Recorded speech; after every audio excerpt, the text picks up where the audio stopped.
Ladies and gentlemen, the event is going to start in 5 minutes. Please all participants turn on the camera.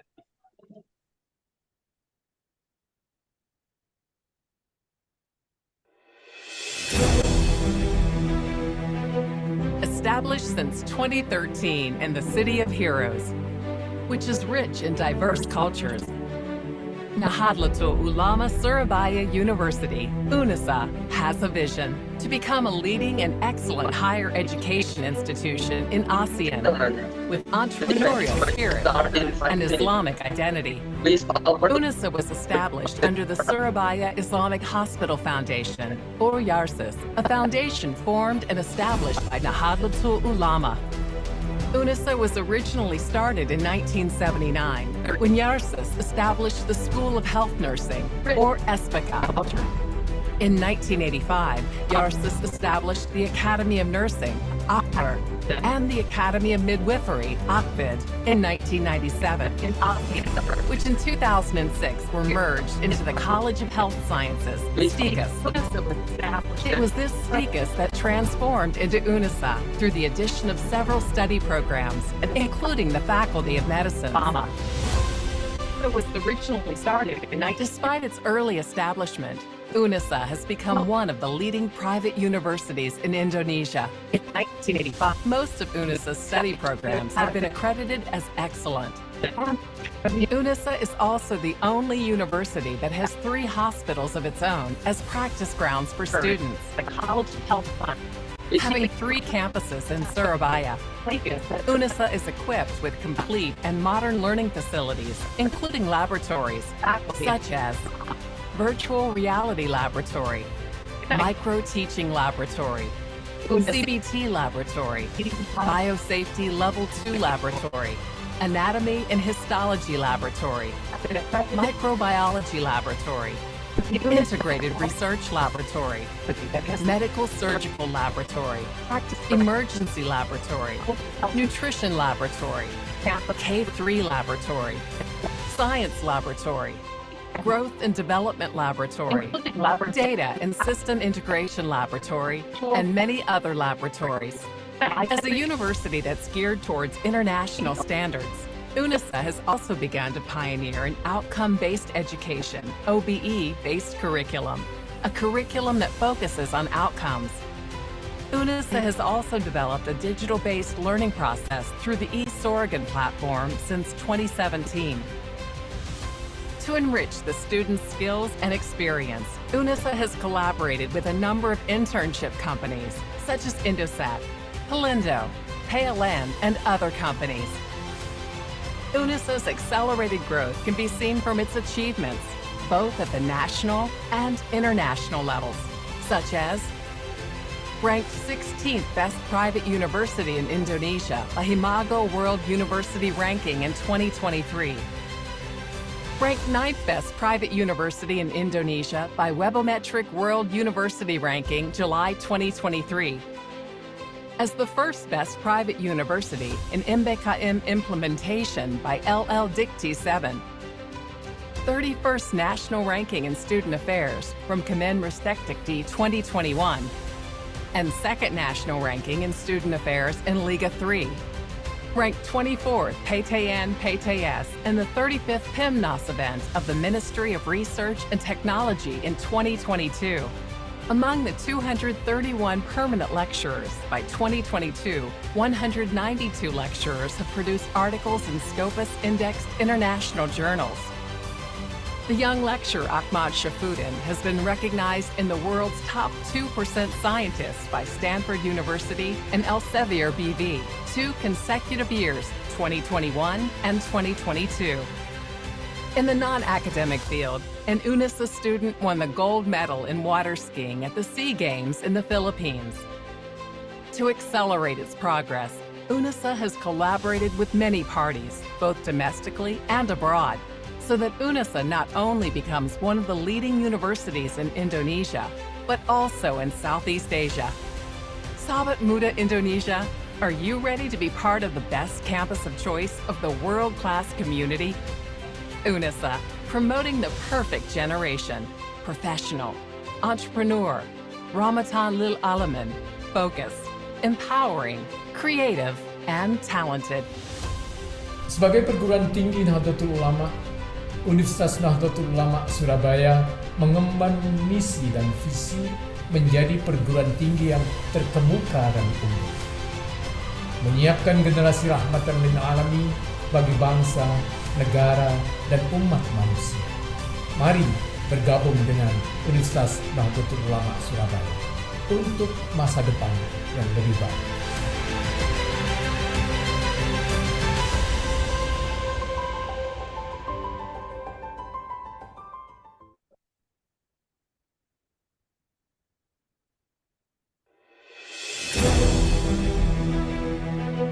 Established since 2013 in the City of Heroes, which is rich in diverse cultures, Nahdlatul Ulama Surabaya University, UNUSA, has a vision to become a leading and excellent higher education institution in ASEAN with entrepreneurial spirit and Islamic identity. UNUSA was established under the Surabaya Islamic Hospital Foundation, or YARSIS, a foundation formed and established by Nahdlatul Ulama. UNUSA was originally started in 1979 when YARSIS established the School of Health Nursing, or ESPICA. In 1985, YARSIS established the Academy of Nursing, ACPER, and the Academy of Midwifery, ACPID, in 1997. Which in 2006 were merged into the College of Health Sciences, STICUS. It was this STICUS that transformed into UNUSA through the addition of several study programs, including the Faculty of Medicine. Despite its early establishment, UNUSA has become one of the leading private universities in Indonesia. Most of UNUSA's study programs have been accredited as excellent. UNUSA is also the only university that has 3 hospitals of its own as practice grounds for students. Having 3 campuses in Surabaya, UNUSA is equipped with complete and modern learning facilities, including laboratories such as Virtual Reality Laboratory, Micro-Teaching Laboratory, CBT Laboratory, Biosafety Level 2 Laboratory, Anatomy and Histology Laboratory, Microbiology Laboratory, Integrated Research Laboratory, Medical Surgical Laboratory, Emergency Laboratory, Nutrition Laboratory, K3 Laboratory, Science Laboratory, Growth and Development Laboratory, Data and System Integration Laboratory, and many other laboratories. As a university that's geared towards international standards, UNUSA has also begun to pioneer an outcome-based education, OBE-based curriculum, a curriculum that focuses on outcomes. UNUSA has also developed a digital-based learning process through the eSorogan platform since 2017.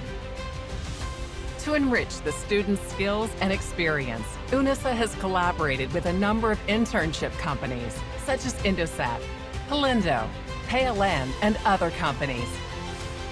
UNUSA's accelerated growth can be seen from its achievements, both at the national and international levels, such as ranked 16th Best Private University in Indonesia by Himago World University Ranking in 2023, ranked 9th Best Private University in Indonesia by Webometric World University Ranking July 2023, as the first best private university in MBKM implementation by LL Dikti 7, 31st National Ranking in Student Affairs from Kemenristekdikti 2021, and 2nd National Ranking in Student Affairs in Liga 3, ranked 24th PTN PTS in the 35th PIMNAS event of the Ministry of Research and Technology in 2022.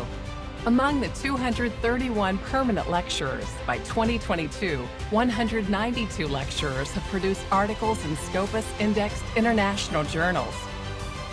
The young lecturer Ahmad Shafuddin has been recognized in the world's top 2% scientists by Stanford University and Elsevier BV 2 consecutive years, 2021 and 2022. In the non-academic field, an UNUSA student won the gold medal in water skiing at the SEA Games in the Philippines. To accelerate its progress, UNUSA has collaborated with many parties, both domestically and abroad, so that UNUSA not only becomes one of the leading universities in Indonesia, but also in Southeast Asia.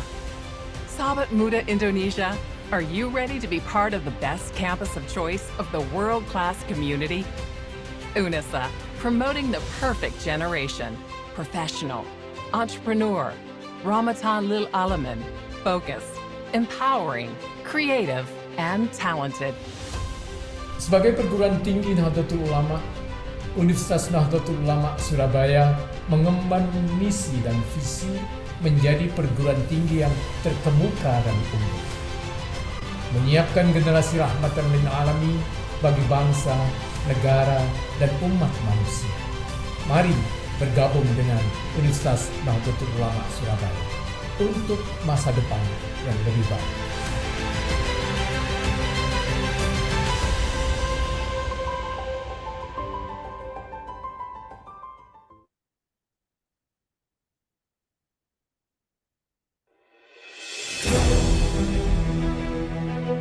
Established since 2013 in the City of Heroes, which is rich in diverse cultures, Nahdlatul Ulama Surabaya University, UNUSA, has a vision to become a leading and excellent higher education institution in ASEAN with entrepreneurial spirit and Islamic identity.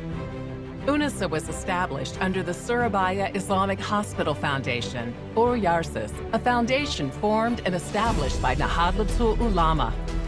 UNUSA was originally started in 1979 when YARSIS established the School of Health Nursing, or ESPICA.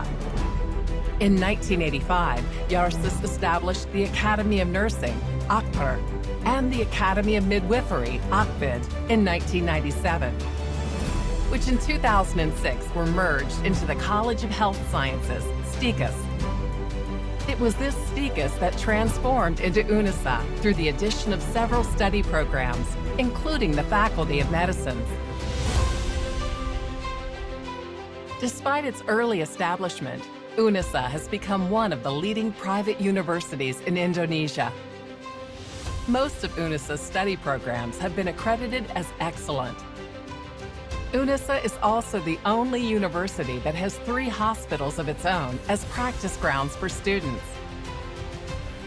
Having 3 campuses in Surabaya, UNUSA is equipped with complete and modern learning facilities, including laboratories, such as Virtual Reality Laboratory, Micro-Teaching Laboratory, CBT Laboratory, Biosafety Level 2 Laboratory, Anatomy and Histology Laboratory, Microbiology Laboratory, Integrated Research Laboratory, Medical Surgical Laboratory, Emergency Laboratory, Nutrition Laboratory, K3 Laboratory, Science Laboratory, Growth and Development Laboratory, Data and System Integration Laboratory, and many other laboratories.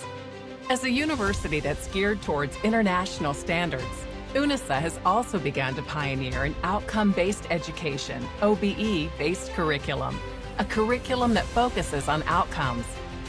UNUSA has also developed a digital-based learning process through the eSorogan platform since 2017. To enrich the students' skills and experience, UNUSA has collaborated with a number of internship companies, such as Indosat, Palindo, PLN, and other companies.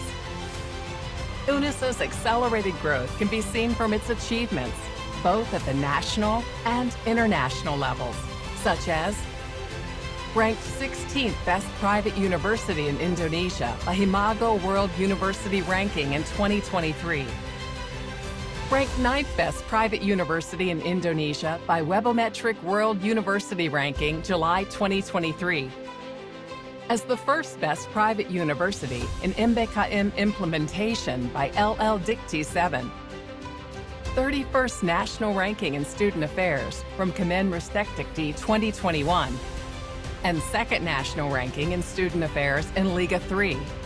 Ranked 24th Paytayan Paytayas in the 35th PIMNOS event of the Ministry of Research and Technology in 2022. Among the 231 permanent lecturers, by 2022, 192 lecturers have produced articles in Scopus indexed international journals. The young lecturer Ahmad Shafuddin has been recognized in the world's top 2% scientists by Stanford University and Elsevier BV 2 consecutive years, 2021 and 2022. In the non-academic field, an UNUSA student won the gold medal in water skiing at the SEA Games in the Philippines. To accelerate its progress, UNUSA has collaborated with many parties, both domestically and abroad, so that UNUSA not only becomes one of the leading universities in Indonesia, but also in Southeast Asia. Sahabat Muda Indonesia, are you ready to be part of the best campus of choice of the world-class community? UNUSA, promoting the perfect generation, professional, entrepreneur, Ramatan Lil Alamin, focused, empowering, creative, and talented. Sebagai perguruan tinggi Nahdlatul Ulama, Universitas Nahdlatul Ulama Surabaya mengemban misi dan visi menjadi perguruan tinggi yang terkemuka dan unggul. Menyiapkan generasi rahmatan lil alamin bagi bangsa, negara, dan umat manusia. Mari bergabung dengan Universitas Nahdlatul Ulama Surabaya untuk masa depan yang lebih baik.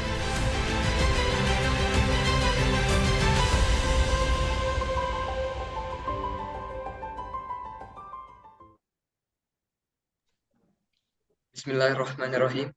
Assalamualaikum warahmatullahi wabarakatuh. The Honorable Director of Universitas Nahdlatul Ulama Surabaya, Profesor Dr. Insinyur Ahmad Jazidi, Master of Engineering. The Honorable, the first Vice Rector of Universitas Nahdlatul Ulama Surabaya, Profesor Kacung Marijan, DRS MA PhD. The Honorable, the second Vice Rector of Universitas Nahdlatul Ulama Surabaya, Insinyur Muhammad Fakih, MSA PhD. The Honorable, the third Vice Rector of Universitas Nahdlatul Ulama Surabaya, DRG Umi Hani MKes. The Honorable, Director of Student Affairs and Alumni, Dr. Undatu Soleha, SSD MKes. The Honorable, Supervisor of ETSA and ECC, Mujadidin Afandi, SS MPD, and Edi Pujo Basuki, SPD MPD. All the directors, the head of unit, the dean and the vice dean, the head of the secretary of study programs, the lecturers and the staff in Universitas Nahdlatul Ulama Surabaya, and the respectable our amazing speakers, Dr. Savitri Swanarwa, Profesor Dr. Atul B. Patil, Profesor Dr. Marina Karapetain. All praises belong to Allah Subhanahu wa Ta'ala for the mercy and grace, so we can meet in this virtual event in a good condition and happy situation. Peace and blessing are also praised to our Prophet Muhammad Sallallahu Alaihi Wasallam, who has guided us from Jahiliyah era to the Islamiyah era, namely Islam religion. Ladies and gentlemen, I would like to say welcome to International Webinar Mastering English Language through ELT Approach.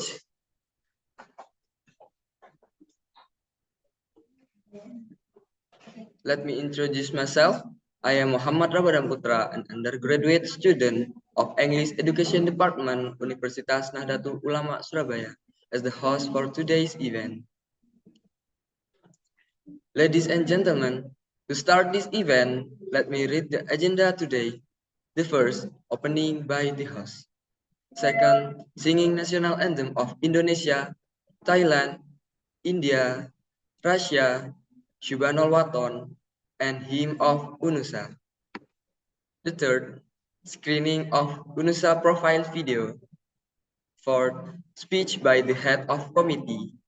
The fifth, remark from the first Vice Rector of Universitas Nahdlatul Ulama Surabaya, Profesor Kacung Marijan, DRS MA PhD, as well as symbolic opening. The sixth, international webinar. The seventh, documentation, and the last is closing. Well, ladies and gentlemen, the first agenda is opening. Let's open our event today by praying according to our respective religion and beliefs.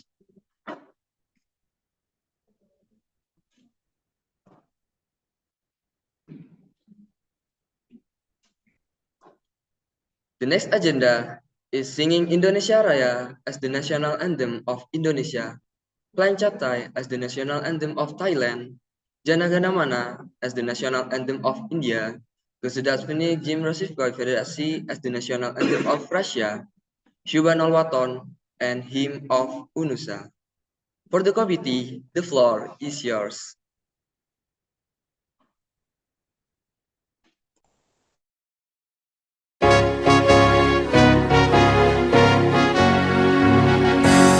Indonesia tanah airku, tanah tumpah darahku. Di sanalah aku berdiri, jadi pandu hidupku.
जनगण मन अधिनायक जय हे भारत भाग्य विधाता। पंजाब सिंध गुजरात मराठा द्राविड उत्कल बंगा। विंध्य हिमाचल यमुना गंगा उच्चल जलधि तरंगा। तव शुभ नामे जागे तव शुभ आशीष मागे। गाहे तव जय गाथा जन गण मंगलदायक जय हे भारत भाग्य विधाता।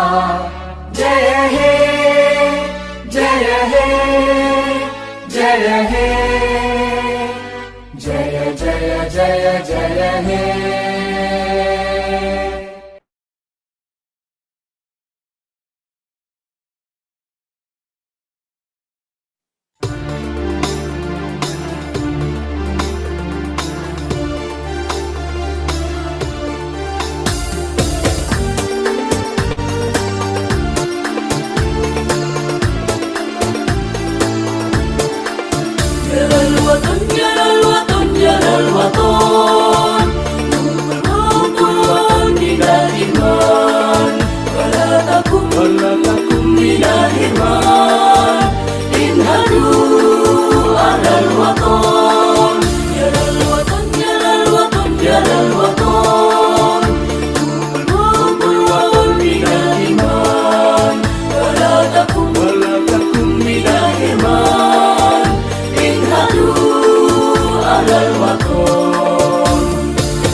Jiwa rusuh nawa jamaah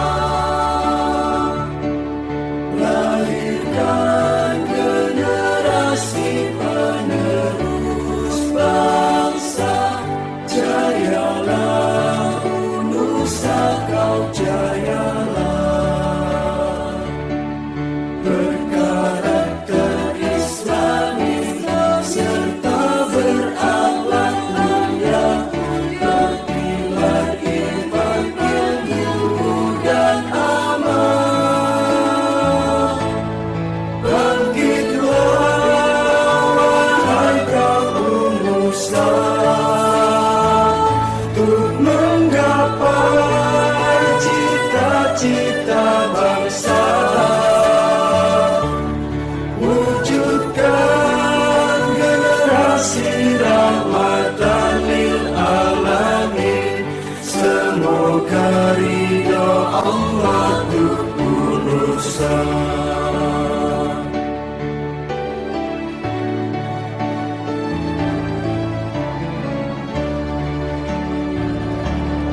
Berkarakter Islami serta berakhlak mulia, berpilar iman, ilmu dan amal. Bangkitlah wahai kaum UNUSA, untuk menggapai cita-cita bangsa, wujudkan generasi rahmatan lil alamin. Semoga ridho Allah untuk UNUSA. Semoga ridho Allah untuk UNUSA.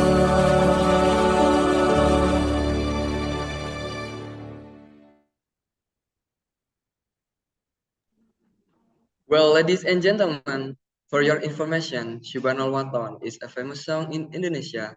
It was composed by Kiai Haji Hashim Ash'ari, the founder of Nahdlatul Ulama. It is often sung in religious events and is considered the anthem of Nahdlatul Ulama. It is about love for the country and Islam. The next agenda is screening of UNUSA profile video.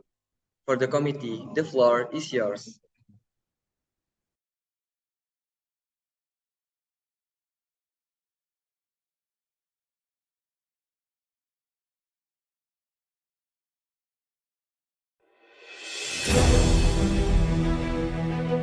Established since 2013 in the City of Heroes, which is rich in diverse cultures, Nahdlatul Ulama Surabaya University, UNUSA, has a vision to become a leading and excellent higher education institution in ASEAN with entrepreneurial spirit and Islamic identity.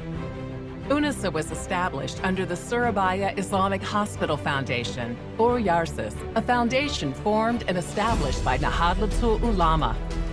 UNUSA was originally started in 1979 when YARSIS established the School of Health Nursing, or ESPICA. In 1985, YARSIS established the Academy of Nursing, ACPER, and the Academy of Midwifery, ACPID, in 1997.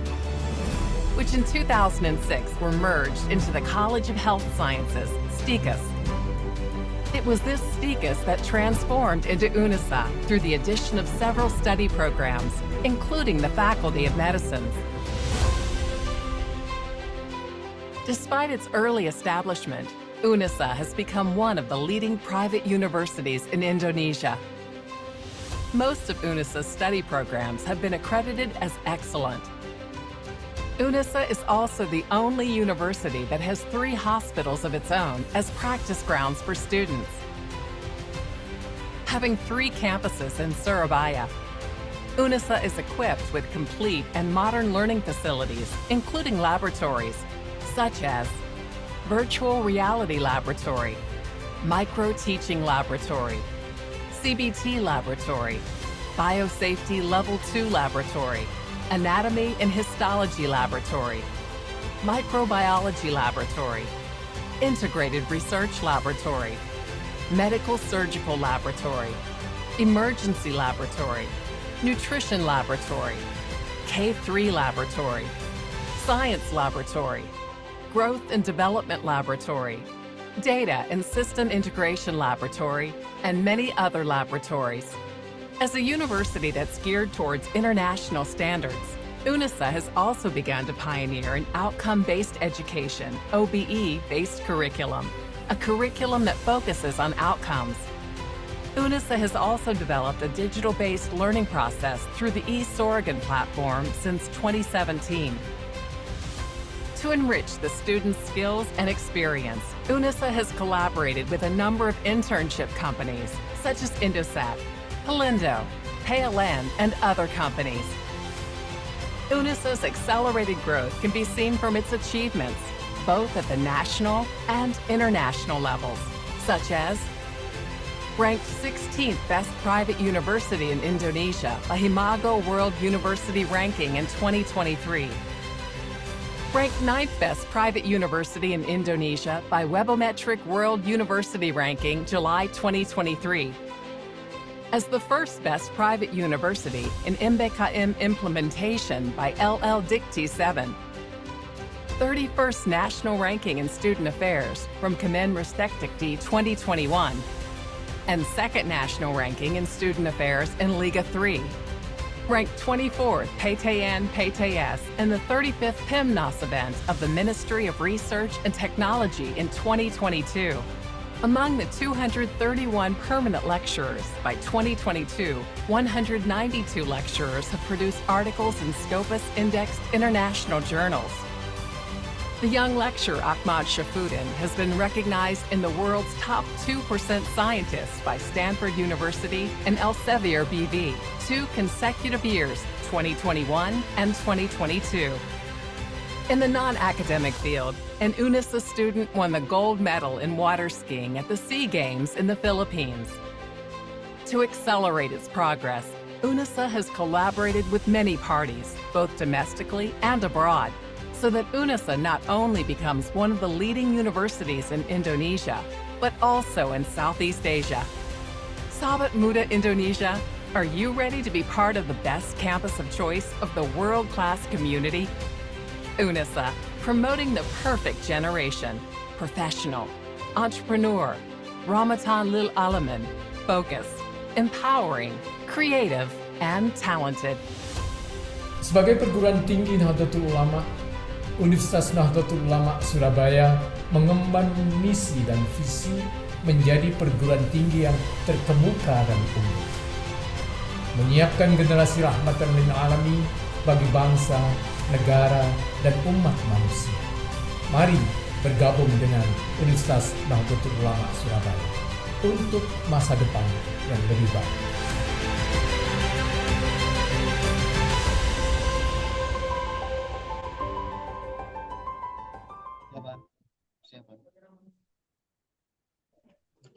The next agenda is speech by the head of committee. For the head of committee, the floor is yours.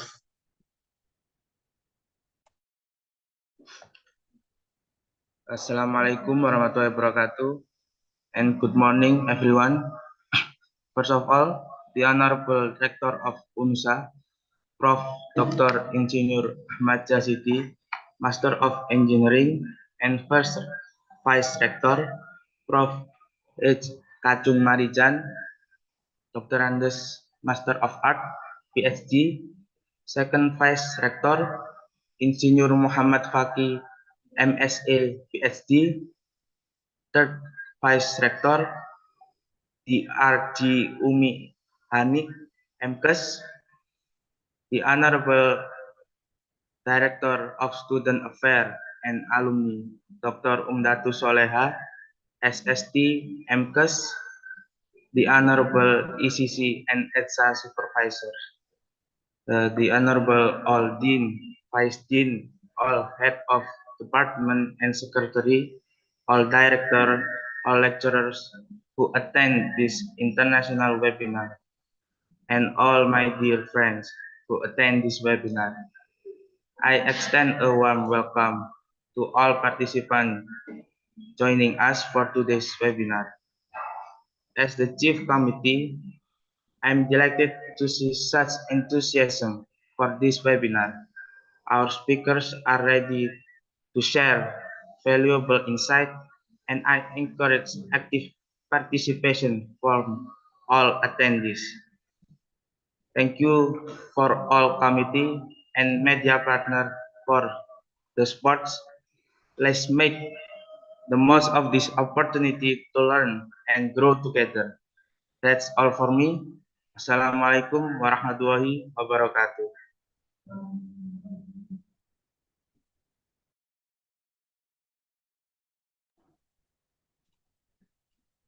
Okay, for the next agenda is opening remark, which will be delivered by the first Vice Rector of Universitas Nahdlatul Ulama Surabaya, Professor Kacung Marijan, DRS, MA, PhD.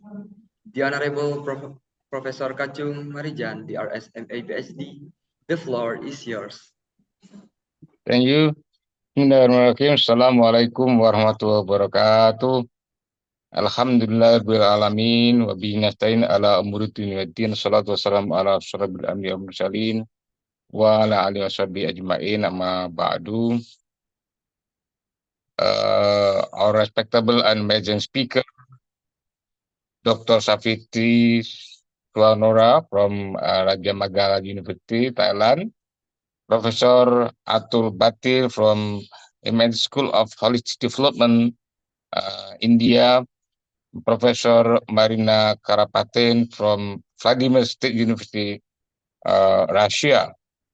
Honorable Vice Rector, Director, Student Affairs, all Director, Dean, Supervisor of EDSE and ECC Mujahideen Afandi, and also Pak Edi Pujo. First of all praise belong to Allah Subhanahu wa Ta'ala for mercy and grace, so we can attend this interesting webinar. Second of all, I would like to deliver the apology from our rector, from Professor Yajidi, because he couldn't attend this morning webinar because there is something else. So he asked me to represent him to attend this webinar. Ladies and gentlemen, to support UNUSA ongoing international, many elements within this institution are slowly but surely holding international activities, including student organization. As is done now, EDSA and ECC collaborate to hold international webinar this morning. I'm delighted to see such overwhelming response from students all over the world. This year's seminar is themed Webinar Mastering English Language through ELT Approaches. So we can have an exciting lineup speaker, three amazing speaker, Professor Savitri, Professor Atul, and Professor Marina. Three of them will discuss interesting topic. Professor Savitri will talk about positive emotional attitude and studying English, and then Professor Atul will talk about transformation education, navigating ALT and the era of education 4.0, and then Professor Marina will present a paper about the effective ELT approaches. Finally, we also have a panel discussion with our speaker. So they will take your question and share their thought on the future of master English language through ELT approaches. I hope that you will find an interesting, informative, engaging webinar this morning. We encourage you to participate actively and in the Q&A session, so you can share your thought and idea in this forum. I would like to also thank to all of the speaker. Thank you very much, and also to the sponsor of this webinar. Finally, I would like to thank the organization for their hard work in putting together in the seminar. Hope you enjoy this webinar. And then with the word of Bismillahirrahmanirrahim, here I open the webinar. Thank you very much. Assalamualaikum warahmatullahi wabarakatuh.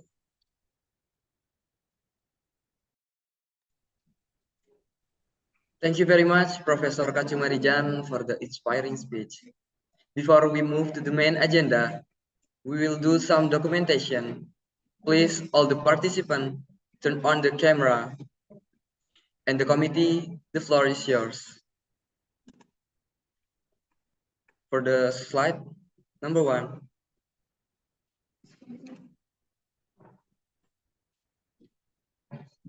One, two, three. For the next slide. 1, 2, 3.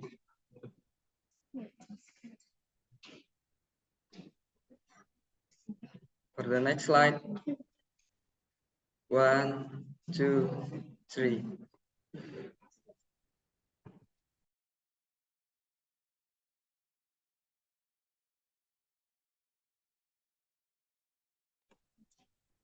Moving on to the main agenda, that is International Webinar Mastering English Language through ELT Approach, and it will be moderated by Nazira. Miss Nazira, the floor is yours.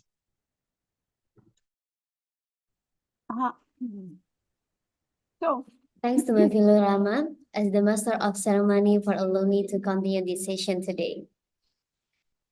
Assalamualaikum warahmatullahi wabarakatuh. Good morning from Indonesia, everyone. Alhamdulillahirabbil alamin. First of all, let's ask convey our gratitude to Allah Subhanahu wa Ta'ala. Because of His blessings, we can meet this virtual event under title Mastering English through ELT Approaches Agenda in a Healthy Condition. But before we go further, I allow to introduce myself. My name is Nadira, as an undergraduate student of English Education Department of Universitas Nahdlatul Ulama Surabaya as the moderator, who will get this session for the next an hour. Ladies and gentlemen, moving on the main session that is sharing material from our speakers. And yes, we are having 3 outstanding speakers from several countries. They will share interesting topics from the predetermined theme, and there will be discussion session after the presentation. So without any further ado, let's moving to our first speaker is Professor Dr. Marina Karapatain with topic the effective ELT approaches. Thank you very much, Nadine.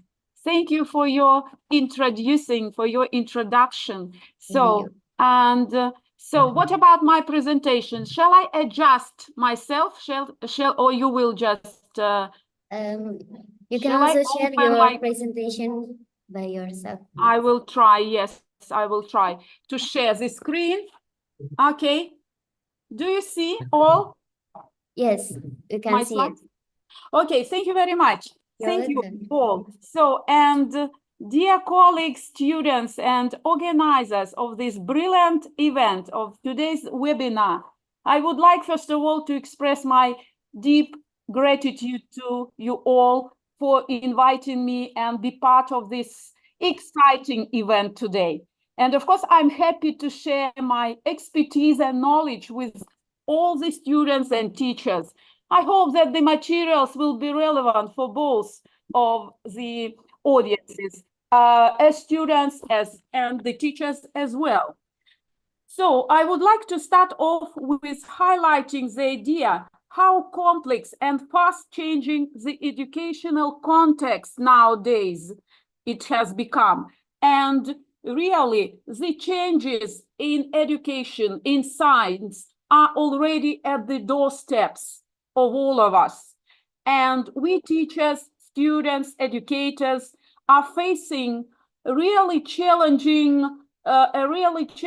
situation, and we're trying to keep updated with this dynamic world, and education is part of this dynamic development. At the same time, this is the right moment to create and to come up with the innovative teaching ideas and finding some outstanding solution to the problems of teaching English.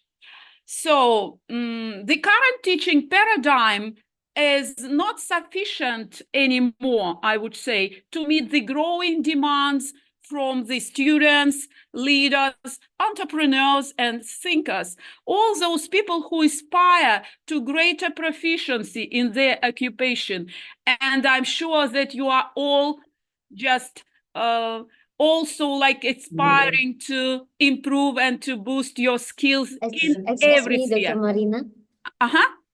Can you move the PowerPoint? Yes. Sorry, this is right. Do you see my second? Yes. we Yeah, can see. okay, that's it. So now I will move slowly to the next one. So that's why I would like to say that to meet the growing demands of thousands of leaders, entrepreneurs, and thinkers, those who aspire to greater proficiency. So today I'm not going to just dwell in much detail on the methodology and the background, historic background, probably of the method of teaching English as a foreign language. What I would like to highlight and focus on, it's something, the most relevant factor in teaching English, which is, to my mind, is underestimated nowadays. It's about positive psychology and about having the right mindset when learning and teaching English. So as you see, the right mindset is the key. So, and I would like to ask you a question. Why is it? Why is it most of English learners, as you can see, as you can observe, do the same things, all of you probably.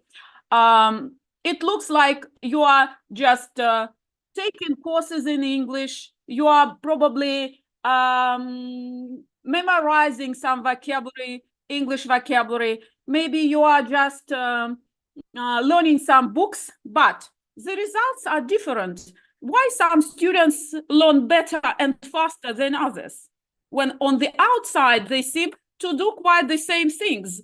And this is a big question, and maybe something you have wondered about before in the past. So this is the fundamental difference which makes in this maybe attitude and result. This is the right mindset. This is the key. So, and what is the mindset? Probably for some of you, it's a new word. Mindset, I would say, it is just what you think, your look at the world, how you look, your attitude, your beliefs, your values, you see? This is what is just, and it is the starting point of our today's conversation today. If you have the correct mindset, then you could be just very successful. You could be very just, you can perform better and you have better results. That's it. Now, what is just what you believe, what you believe. So this is, I would like to say a few words about the positive psychology, which has recently emerged in the field of second language acquisition. Language teachers and learners could benefit greatly from this positive psychology. It's about how you feel, your feelings when you study something. Yes, you perfectly know that. Probably you remember from your school when you learned English how you felt. Sometimes you felt frustrated or embarrassed when teachers ask you to speak up, for example, in front of the public. And all these negative emotions, they interfered with your progress in English. So, and this is one of the key factors of this positive psychology is growth mindset. What is a growth mindset really? And this factor now is gaining more and more attention in today's methodology and in today's foreign language teaching. So one of the leading professors in this sphere, I mean, about who wrote about mindset, Harold Dweck, She is a Stanford professor and the author of The Mindset of Success. So, and she describes in her book two types of individuals: those who believe that their capabilities, their abilities are innate and immutable. Well, some students think, for example, oh, this is my friend, he or she has an innate ability for learning languages, and I'm not, and they something like, this is not a good idea of this mindset. So, and the second group, students who believe that qualities such as intelligence, talent, ability can change.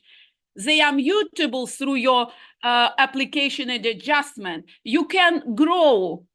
Through your hard work, you can just improve. You can boost your abilities. So this is two types of a growth mindset. One is a growth mindset, and the opposite, is a fixed mindset.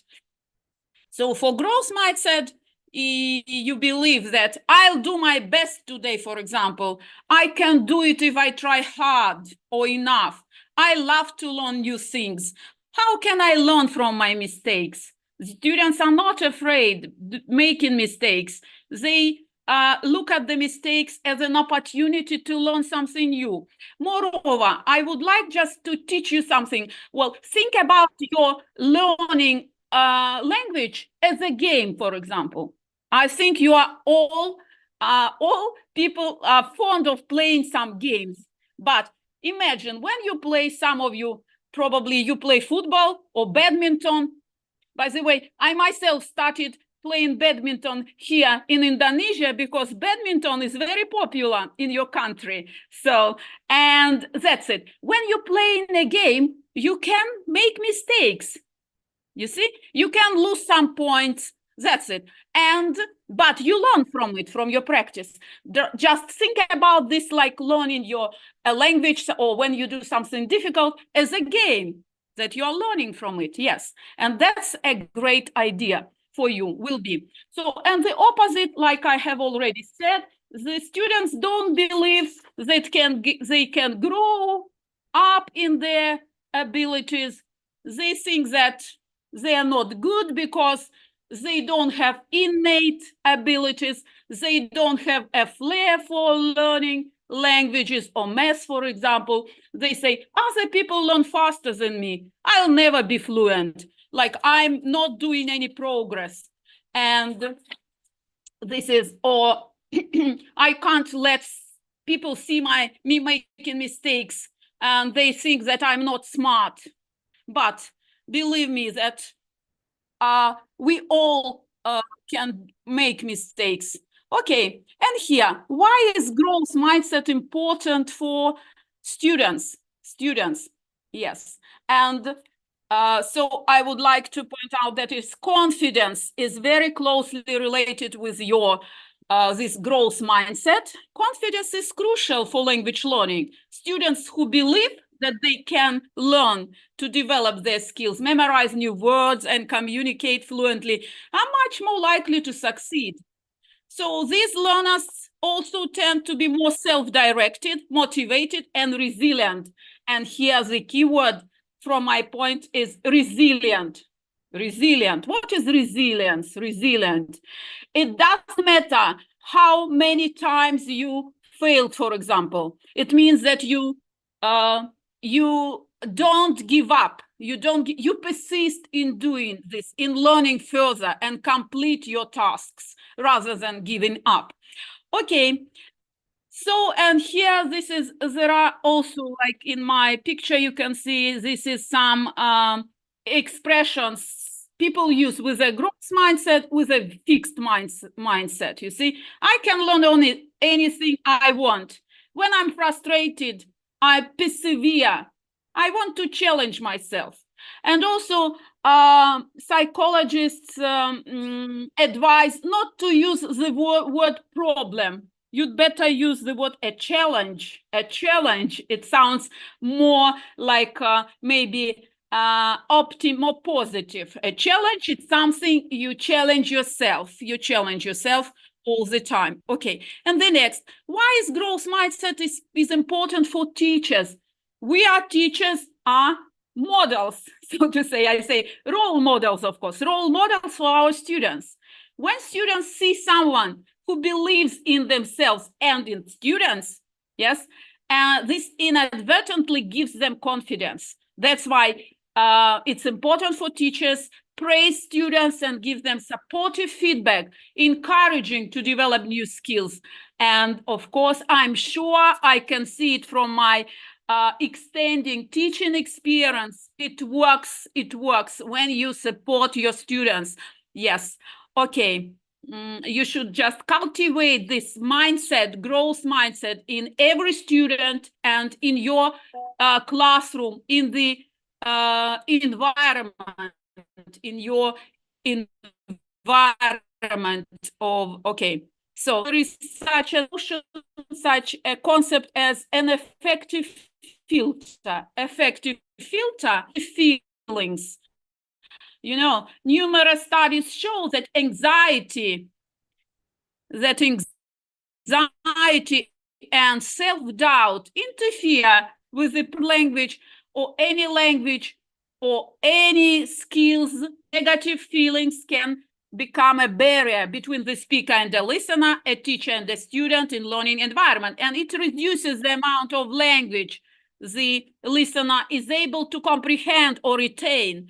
So that's why the aim or the goal of the teacher to reduce or to keep this filter, effective filter, when students start feeling anxious or nervous at the lesson, you should just reduce this effective filter as low as possible in your teaching process.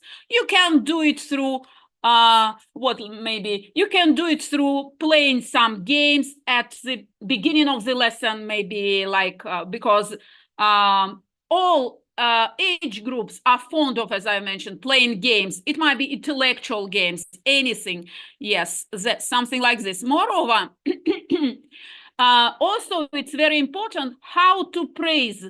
You should praise your student wisely, because research shows that we can praise learners for the process they are engaged in, for their hard work, strategies they employ, their perseverance they learn from, all these praises.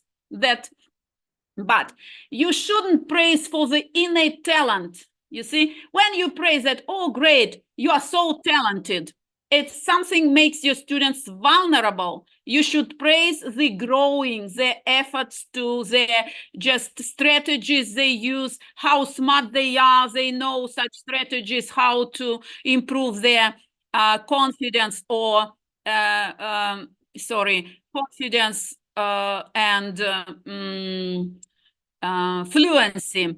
So, and this type of language, like also when students make mistakes, there's also something like you may say that you haven't learned, you have not mastered it yet.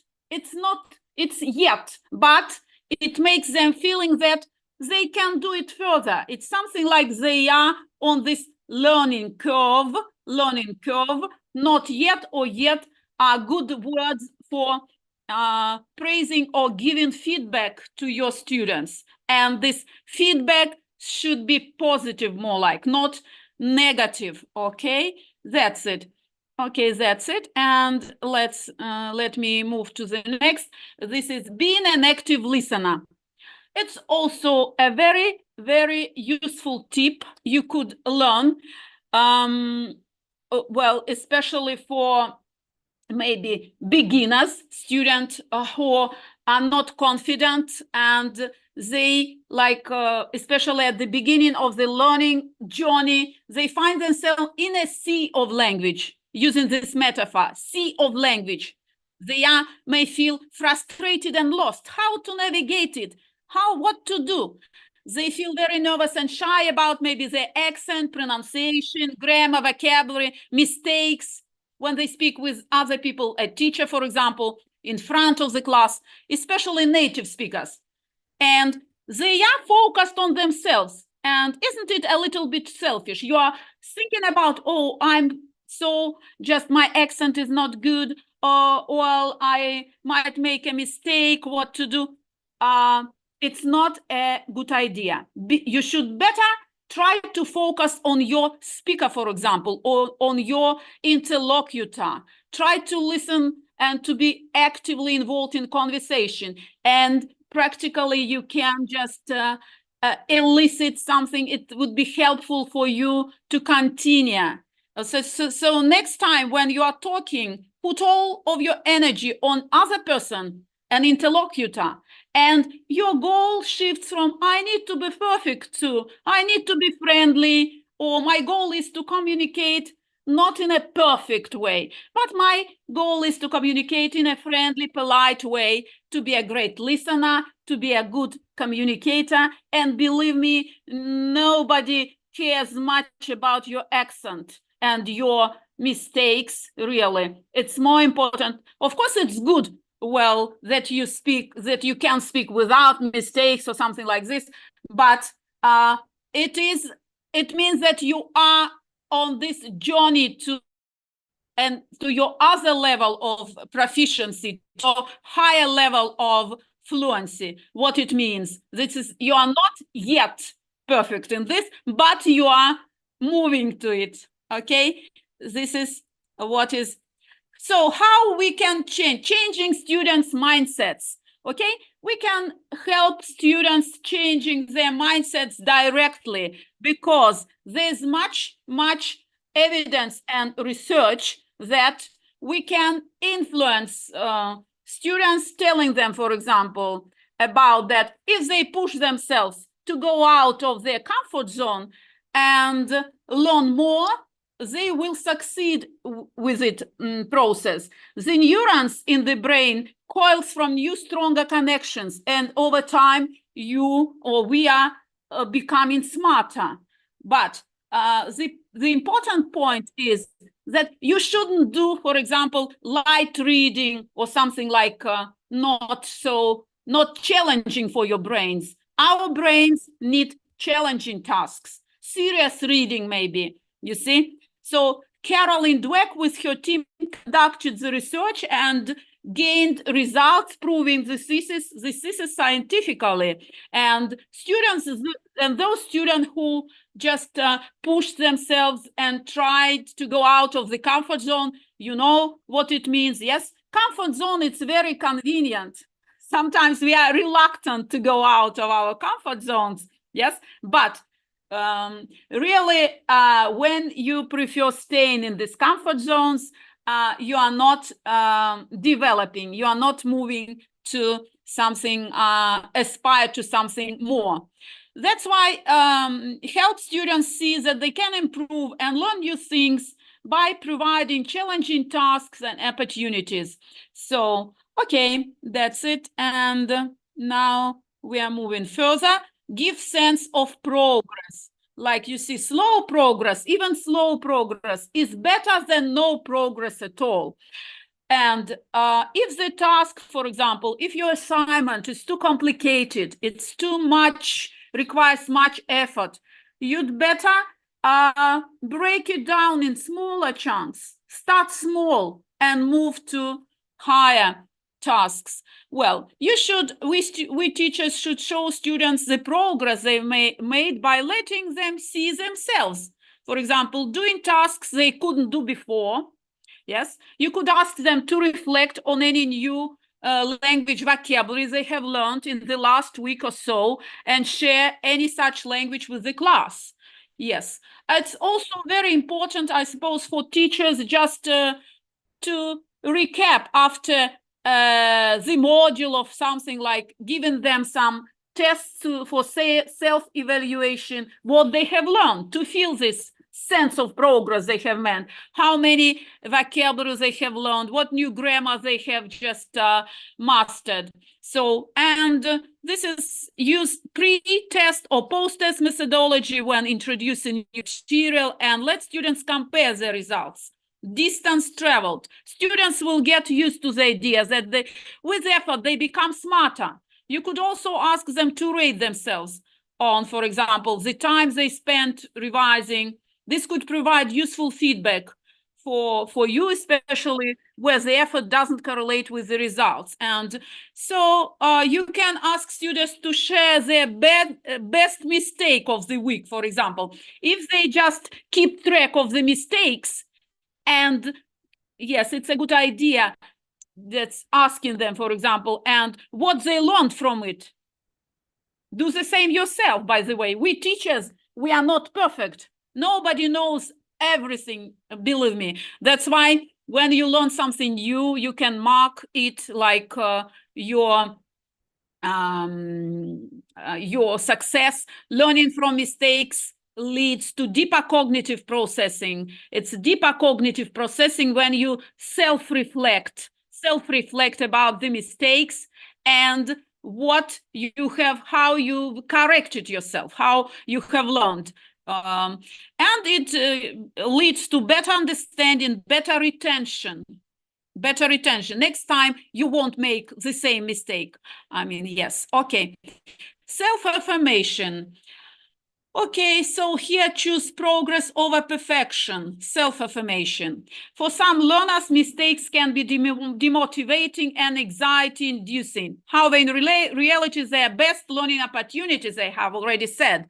You can also support your students and your inner voice with the word yet, like I said. For here, the student can, I can't do this, teacher. You mean you can't do this yet? Student, I can't know how to use all these conditionals. Really, conditionals are really, well, intricate and difficult for many students. I know Russian students, because in the Russian language, conditionals are much simpler than in English. Yes, and I'm sure in Indonesian as well. Yes, because there are not so many tenses like in Indonesian, like in English, and so on. Teacher, you mean you don't know how to use conditionals yet? But if you persist in this, if you study some grammar more, if you revise, if you ask a teacher questions about it, you will definitely become better or on your way to perfection. So this instantly demonstrates that skills are there to be developed. It's only a matter of time and hard work. It's not a kind of just verdict. I can't speak. It's a matter of time and your hard work on your journey of learning English. Okay, I would like to show you some useful tools, how you can use for your self-reflection, for example, create a sense of purpose and self-reflection, which is important for the students. Okay? Sorry? Your presentation will have 5 minutes left. Only 5 minutes? Yeah. Sorry. Okay. Yeah, but I just thought someone wrote in my letter that it was about, and I've been preparing for almost 60 some minutes. Okay. Then let me just, so here you see, you may use for reflection. Goal stands for goal. Always start with a goal. Set a goal. You know, in one of my, I have also presentation about smart goals. How about 10 minutes left? 5 minutes. 10 minutes. Okay, that's it. Okay, this is, and also KWL chart. You can use it. For example, what do I know? No, K. W stands want to know. What I want to know, you may put. And L, it stands for what I have learned. What I have learned, comparing with it. Okay, so let me then show you, I don't know, maybe this. What's important for speaking, maybe how to improve your speaking skills. Yes, I have prepared everything. Maybe if you are interested, you can watch my presentation. You will see some more insights. I need to, of course, Slack now. How to improve speaking. It's a myth that students always say, I need a partner to speak. You don't. For example, there is such tool as a Google random question generator. You just press the button and you have a question. It's on the Google. And start from, for example, 3 questions to answer.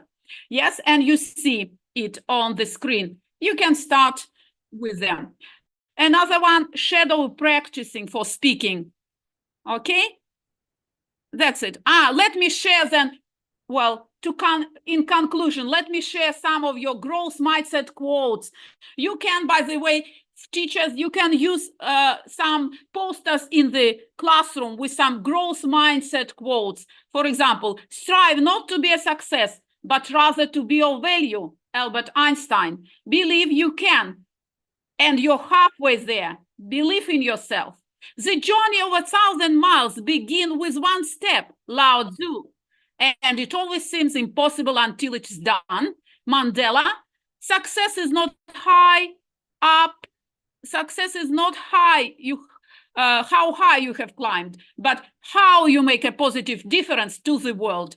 Okay, that's it. So I will just demonstrate some references I have used, maybe some of the authors like on growth mindset. And this is, thank you very much. Terima kasih, spasiba.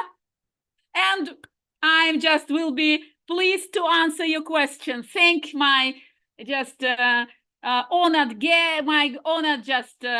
organizers, Professor Juvari Doc, my personal thanks to you for inviting me to be part of the conference, and all of you. Thank you very much. Thank you very much, Dr. Marina, for your impressive insight. Ladies and gentlemen, the next session is Q&A session. For anyone who has question, please use raise hand feature in Zoom to ask directly to the speaker, or type your question in room chat, and I will help you to complete.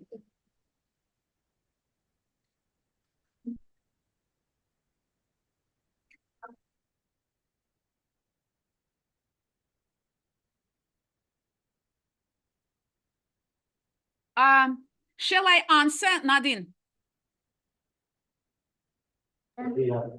There are some questions I see in my, well, in chat, some mindset questions. Here there is a chat for you, Dr. Marina. From Muhammad Abdul Rafi. Thank you, Professor, for amazing presentation. I want to ask some questions according mindset and ELT. First question, how can educators integrate growth mindset principles into lesson planning and classroom activities in ELT? Second, how can technology be utilized to support the development of a growth mindset in English language learners, both inside and outside the classroom? Okay, let me start. Thank you very much. Thank you for the interesting question. It's really a thought-provoking question, I would say, really. And it's needs to be more probably analyzed. But first, how to integrate in the classroom.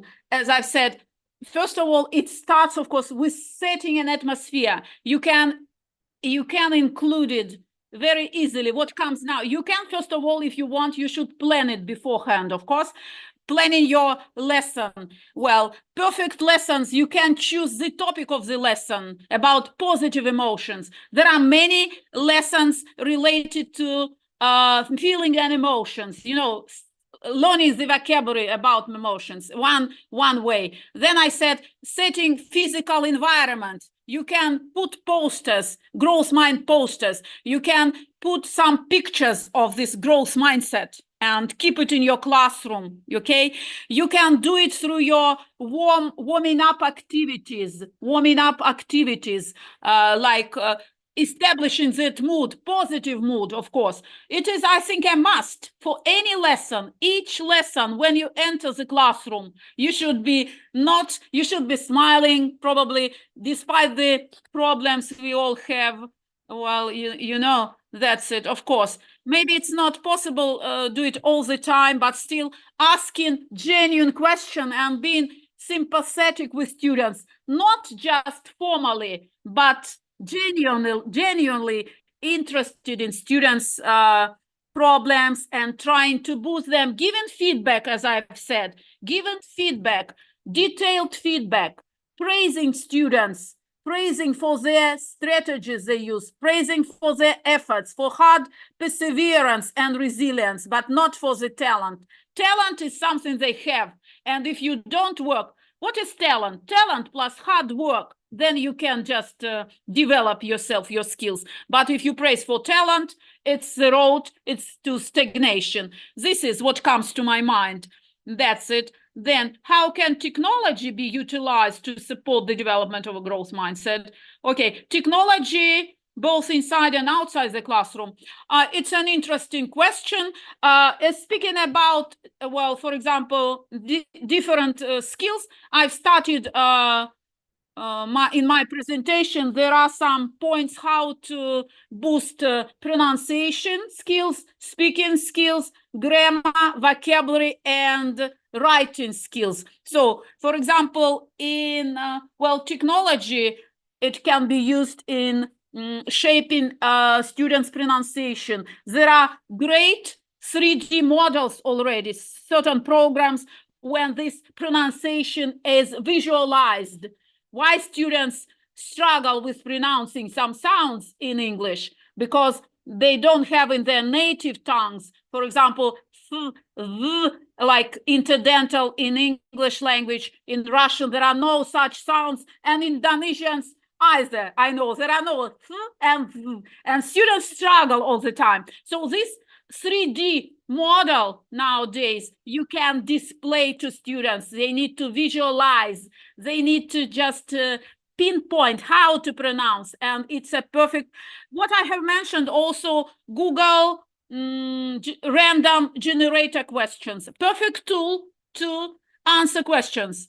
You should just make a habit, yes, for yourself. Start with one question or two questions. It's very interesting, by the way. You click on the button, the question appears randomly. You can answer the questions. This is only. Then, as far as I know, there are some also AI tools which can be used for writing, for example, and so on. There are, I suppose, it's all about teachers' resourcefulness. There are so many materials, resources everywhere you can use and just support your students.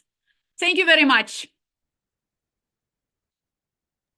Okay, Mr. Kafi, is the speaker explains fits your question? I think, of course, the speaker explanation fits your question. And here there is our participant, Sis Adibatul Asna. Please, the screen is yours. Asya, I have a question for how the growth mindset helps students' fears or difficulties or challenges. Okay, interesting question. How, yes, I've been just trying to just make it clear, to bring this message home to you, and how it can help you. So directly, first of all, you should motivate yourself. As I've said, you should you should create a sense of purpose for yourself. For example, start with the goal, with your motivation. When you feel a bit down, frustrated, or tired, it is your purpose to motivate, to go on. That is how you may think about why you are learning English. Are you trying to learn English to go up, for example, in your career ladder? Or is there somebody special you'd like to talk to in English? Probably hold a sense of purpose, and you will always need to motivate you.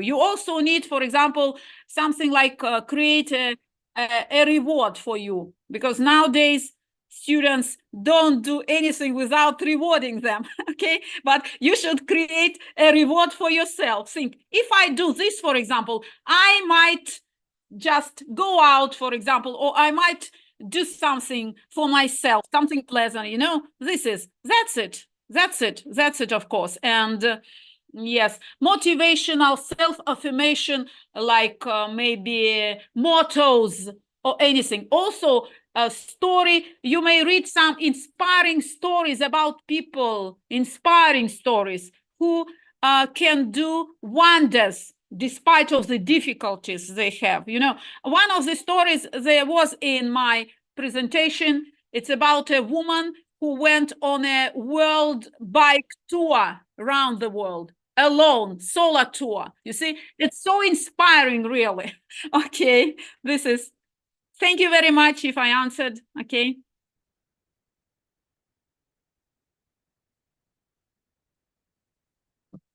Okay.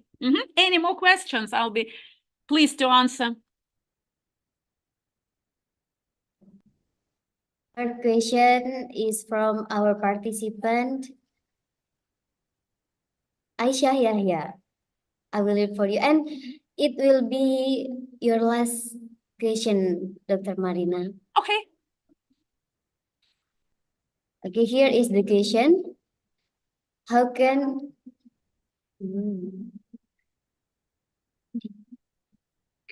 Okay. how can a growth mindset help students overcome fears of difficulties or challenges? Sorry, what is it? I don't see. Is it written here? I can't. The question is from Aisyah Yahya. Here is the question. How can a growth mindset help students overcome fears or of difficulties or challenges? Okay, but I think I've been answering this, how to overcome fears of difficulties. You should just, yes, it's about motivating yourself, really. This is, not, yes. What I've been talking now, telling you now, it's about this, my answer to, yes, fears, right.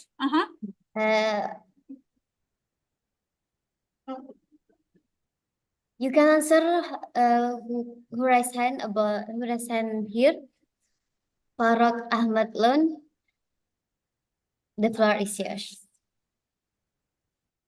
Okay.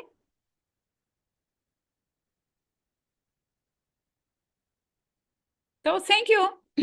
Thank you very much. If you have any more questions, please. I want to ask a question. Do you hear me? Excuse me? Sorry, I have something with my sound. Maybe, okay. Once more, please, could you repeat your question? Here there is our participant named Farok Ahmad Lon. Please unmute your microphone. Something, yes, maybe. Okay. No, I can't hear, sorry.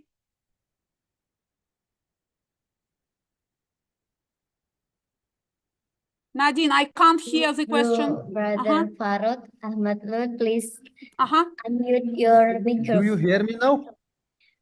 Do you hear me now? Yes, we can hear you now. Okay, thank you. Thank you so much. My pleasure. Thank you for your brilliant participation and this session. I have a question on listening, on speaking English. When we have to give presentation in English language, how we can improve speaking when we have to speak for 20 or 30 minutes in a conference or seminar or debate? How we can improve speaking in that period, as we have to speak for a long period of time. Sometimes we have to participate in seminars and we have to speak for 20 or 30 minutes. So how can we improve so that we can speak good language? Okay, I see your point. Yes, thank you very much, Farooq. Yes, I see your point. Of course, you mean when you need to just present your presentation and present some idea at in your class. Yes, am I right? Right? You need to speak up. Yeah, of course, it's about your preparation. It's about preparation and practice.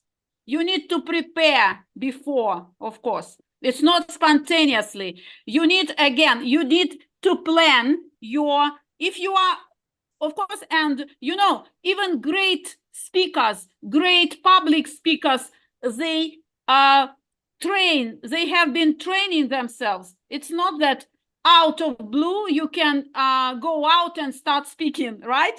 You need preparing yourself.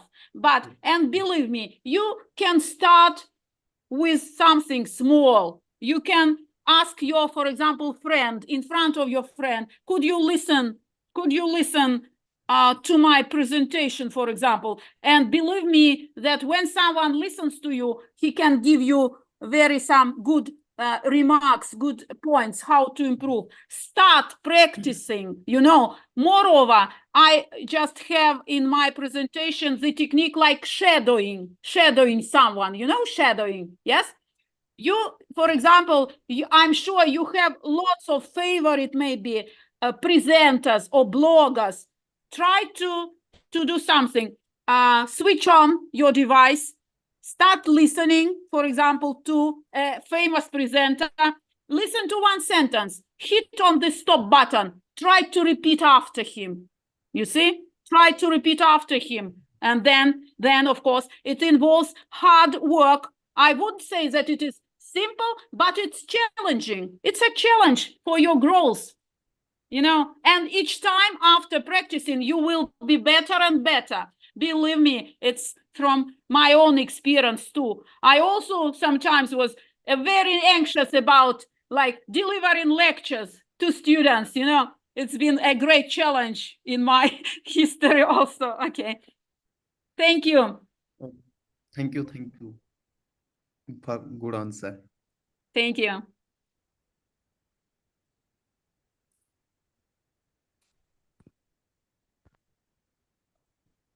Okay, ladies and gentlemen, before we end this session, I would like to say thank you so much for my deepest heart to Professor Dr. Marina Karpetain for spending their time to attend this agenda. And for that, we would like to give appreciation in the form of certificate of appreciation to her for being our speaker today. Thank you very much. Thank you. My just gratitude, deepest gratitude to you, all of you. Thank you. My pleasure, Dr. Marina.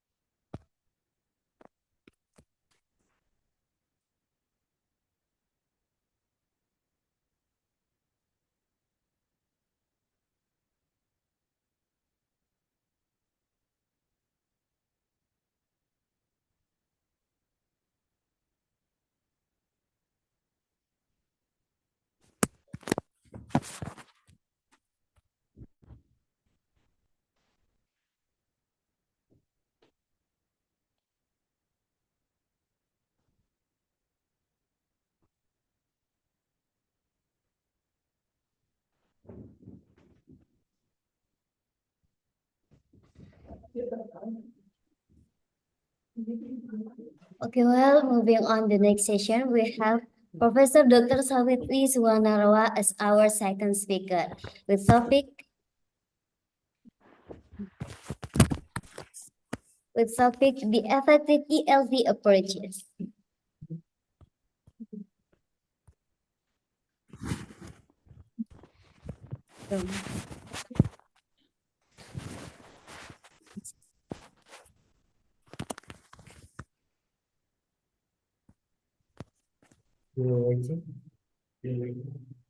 We're waiting for Dr. Savitri. I'm here. Oh, yeah. I'm here. Sawadika. Good morning, Dr. Savitri. How is your day? Oh, it's okay, but I have to say that so sorry for all of you, the participants and the speaker and the dear president or the vice president here, that I have the accidents of electricity that went down in my place. So I need to move to this my office. So I need to set up the new things again. And then that's why I called Dr. Chawari that please put me to be the second or the third speaker. That's why that I have to say sorry for that. But anyway, I'm here already. So you can present for the second speaker today. So do you hear me well now? I mean, it is audible now and clear? Is it? It's okay. Okay, so I will start my presentation. Wait, please note Dr. Savitri have been teaching at MUTL Campus for 17 years. Here is the curriculum vitae of Dr. Savitri. Name Dr. Savitri Iswanaroa. She has been teaching at RMUTL Campus for 17 years in 2012. She graduated from the University of South Australia with a Doctor of Education degree of teaching English as a second language, TESOL. Her main interests are TESOL, ESL, EFL, and sociolinguistic.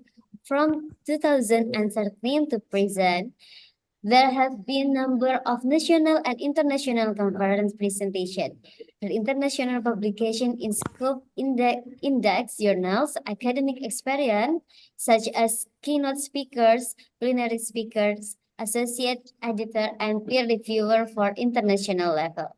Recently, she proposed for her academic position as associate professor, which is focusing on a communicative skill of undergraduate students at her university.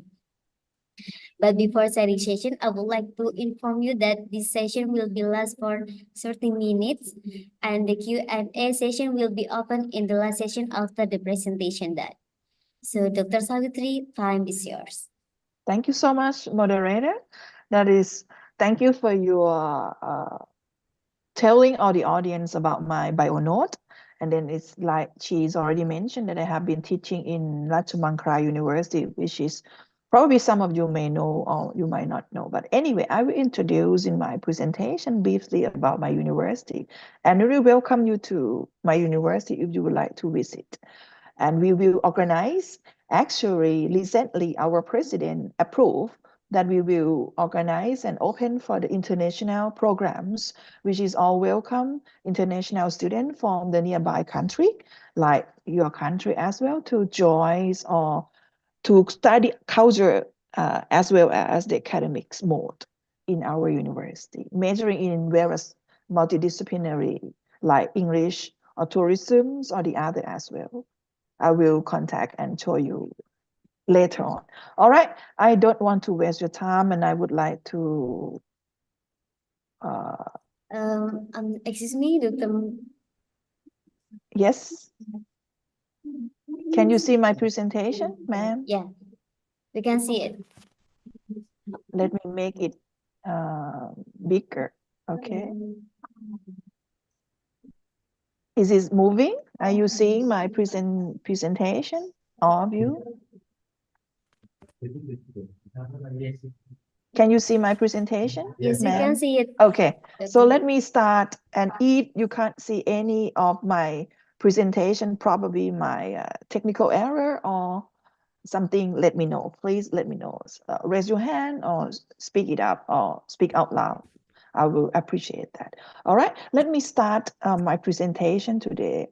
I would like to say that my name is Assistant Professor Dr. Savitri Suvarnalaw. You probably call me Dr. Nung. Nung in Thailand, it's me number one. And here is my email address, and the name of my university is Ratchamakala University of Technology Lanata, Kingdom of Thailand. Here, this is some of the photos of my university. And here as well, the other building that we use to teach our undergraduate and diploma student here. Mainly we are focusing on our engineering faculties, engineering student, but I am the lecturer for the business administration and liberal art faculty, major in English.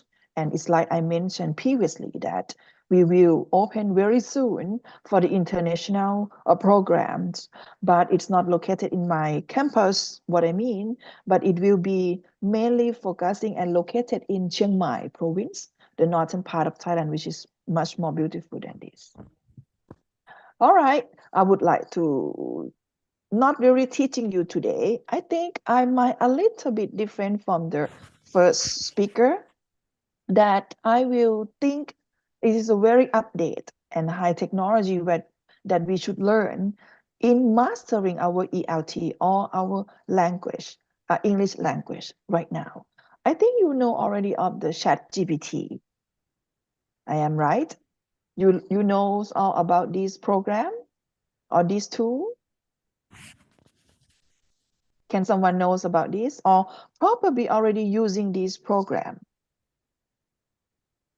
Anyway, I would like to say that I'm not going to analyze or comments or anything, but I just want to reviews of the SWOT analysis of the ChatGPT, especially implication for teaching, learning, and research in our field. SWOT, what does it mean, SWOT? I think Excuse me, probably, Dr. Savitri. yes. You can moving your presentation. Is it? Can Is it moving now? Is it moving now? Oh, still not yet. Not yet. Not yet? Why it's not moving? But for my part, it is moving, ma'am. All right, let me stop and then I'm sharing again.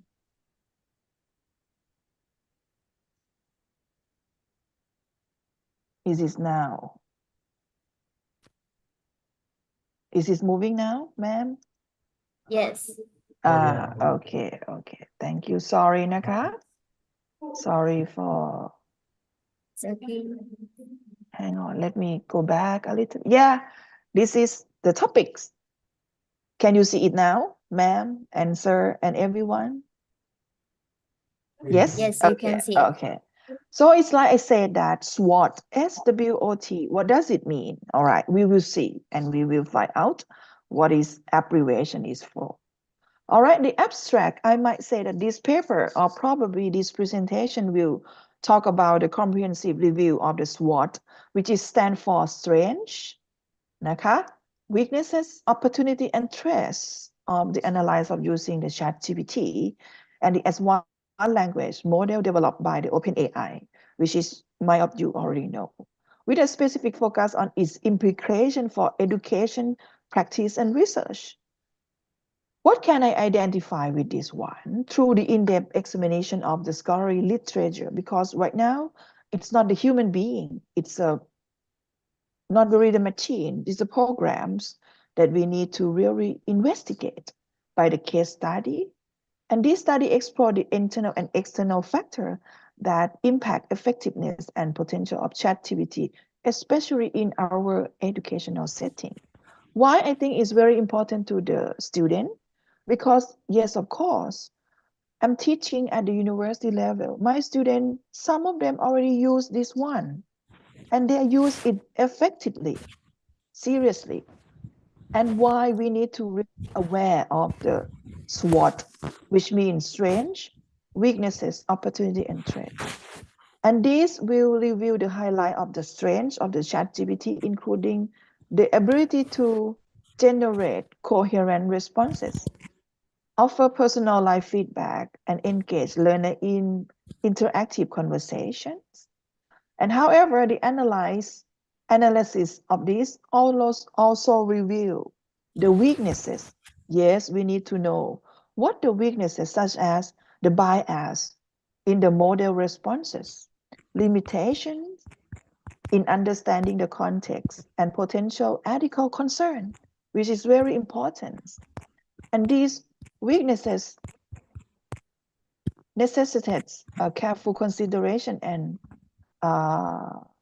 strategy to ensure the responsible and ethical use of the ChatGPT in educations. And nevertheless, the review acknowledged the threat associated with the ChatGPT, such as data privacy, security risks, and the need for ongoing model update. Addressing these threats require vigilance monitoring, transparency, and continuous improvement and technology. So this research contribute to the understanding of the SWOT analysis of ChatGPT in the context of education And by recognizing the implication and leveraging the strengths, why the weaknesses and addressing the threat, stakeholder, including you as well as the student, can harness the potential of ChatGPT effectively in educational practice and research. All right, let me introduce what of the ChatGPT born for, right? Artificial intelligence, or we know AI, refer to the science and engineering of creating systems that are capable to perform tasks commonly associated with intelligence, begins such as learning, judgment, and decision making.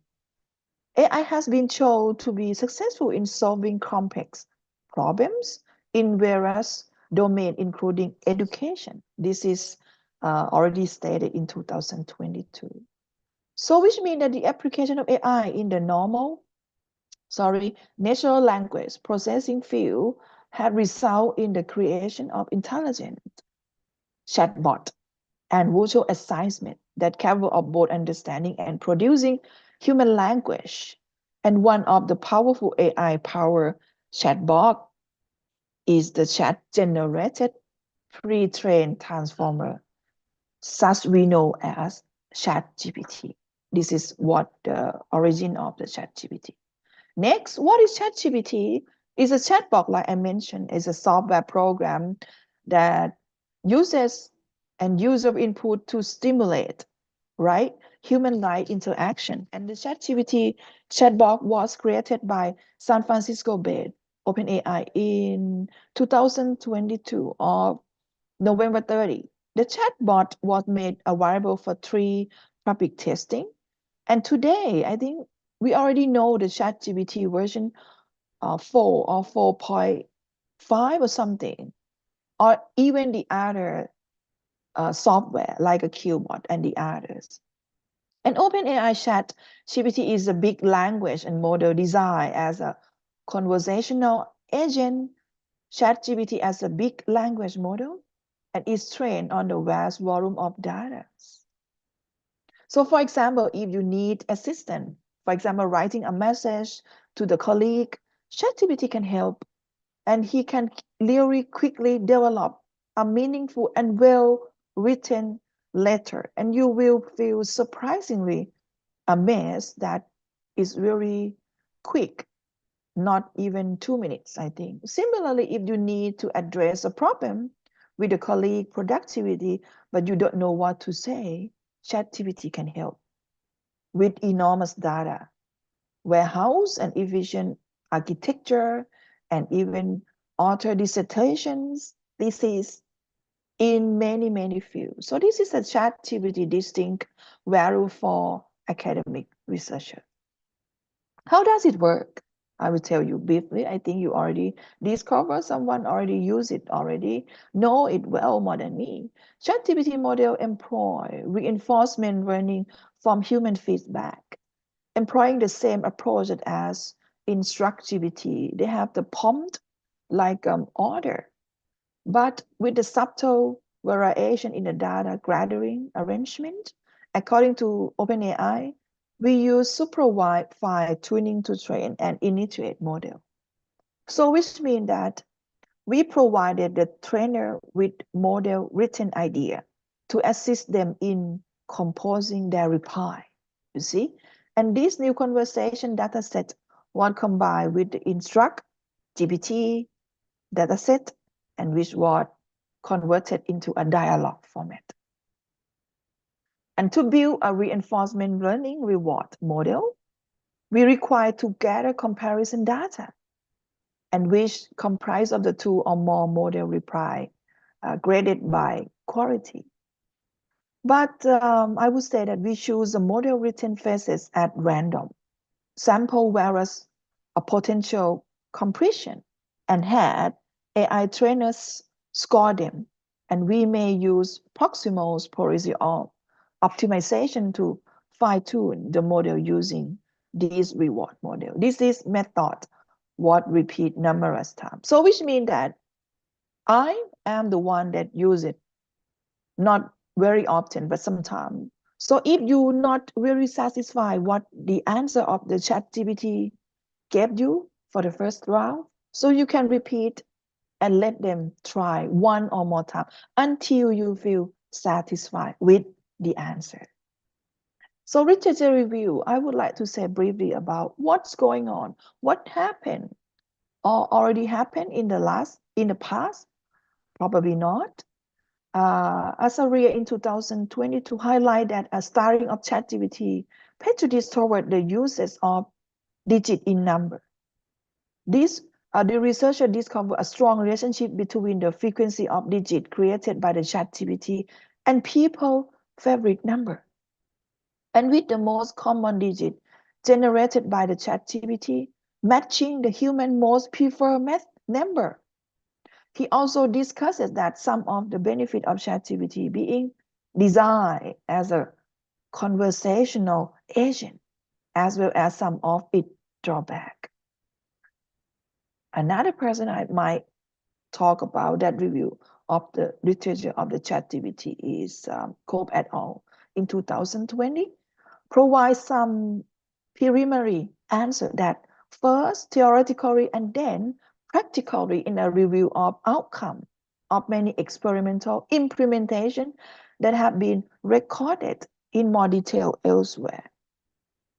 Our major result in that artificial intelligence will never take over, he said, the position of the teacher in the setting of electronic computing techniques developed over the last 3/4 of a century. Since some its operate and what is accomplished are so fundamentally different from the human intelligence. However, given the constraint described in this work, it has the potential to revolutionize. So which means that the teacher should be aware, somewhere, somehow, I myself have to think and have to say to myself that probably AI can replace the lecturer, but like Cope et al. Said that probably not, because it's not like our human being. Next, SWOT analysis framework. SWOT is like I said already, stand for strengths, weaknesses, opportunity, and threat. So I got this like give you 2 examples for each of the categories of the SWOT analysis. For the strength of ChatGPT, yes, of course. First one, enhancing pedagogical practice, because it helps you, not only the lecturer, the teacher, the student, also to really search for the innovative figure offered by the ChatGPT. It is advantageous for teachers to improve pedagogical practice by designing and integrating interactive classroom activities. And Rofodol et al. In 2020 argued that with the assistance of ChatGPT, it is possible for educators to design teaching techniques creatively by adopting a flipped classroom approach. I would say totally agree with this idea. Second, offering virtual personal tutoring. Yes, of course. We don't need to pay extra money for the tutoring, especially for the personal tutoring. You know that it charges a lot. Unlike traditional tutoring methods, ChatGPT is a potential tool that can be used as an ideal personal tutor for the student. The lecturer or the scholar said that students could receive feedback and individual answer by asking ChatGPT that can offer interactive tutoring services visually. What the weaknesses of the ChatGPT? Academic integrity issue, yes.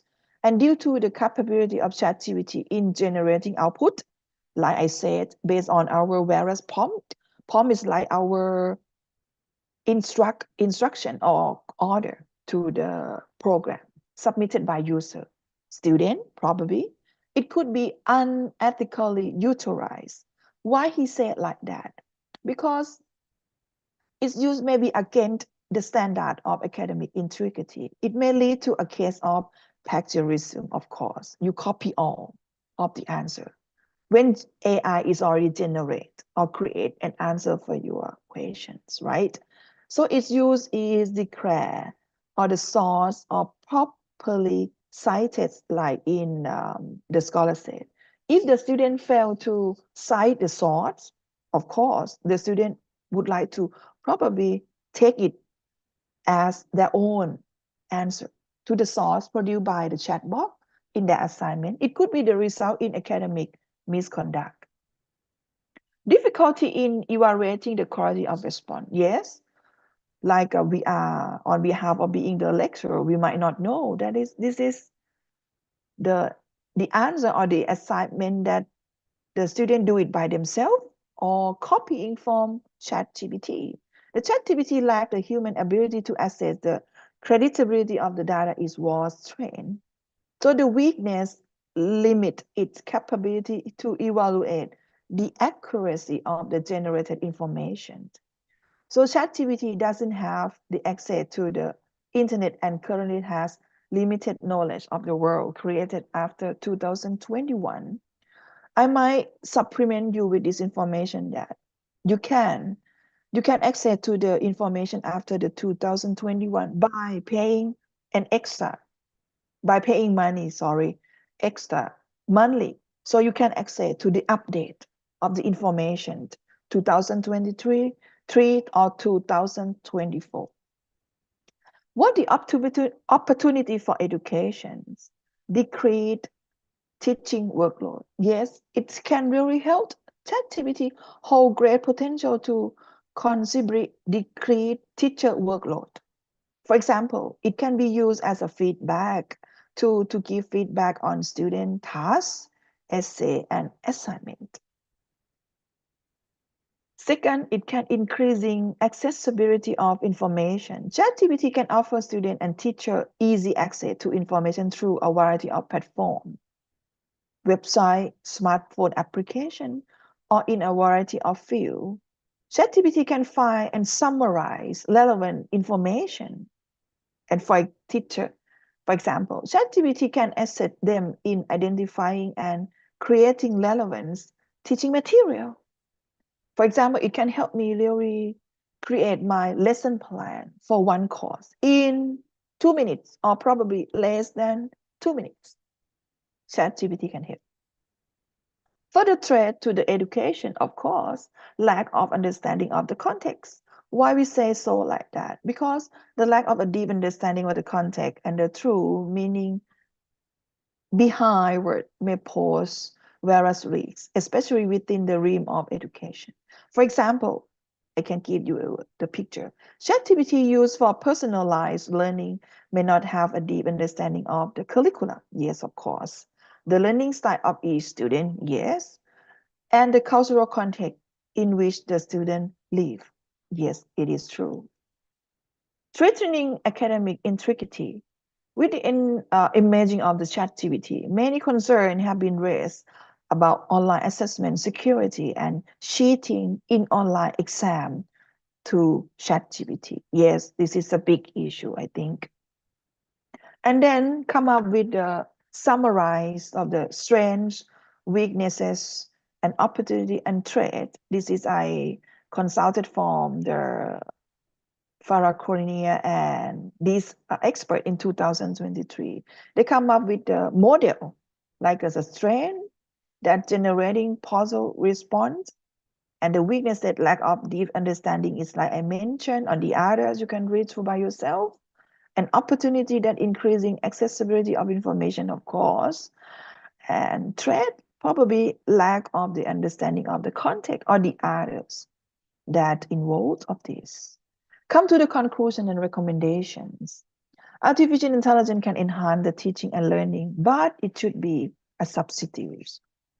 Second, proper research should be carried out and not the total reliance on the response offered by the ChatGPT.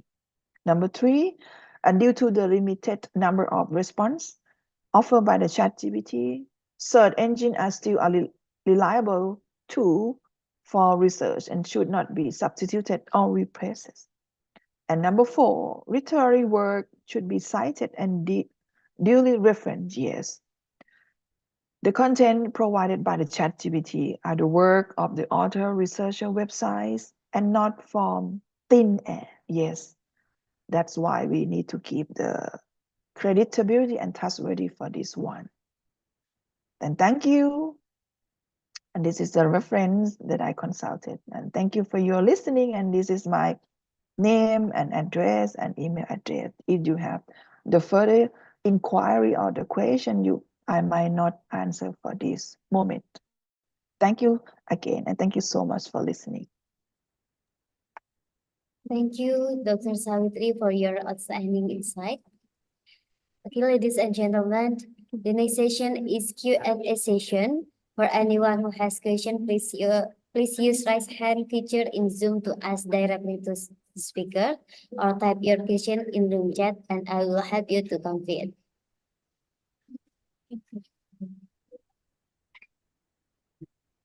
Any question, concern you can ask? Yes, ma'am, please. Yes, here we have a question from our participant, Adibatul Asna. The floor is yours.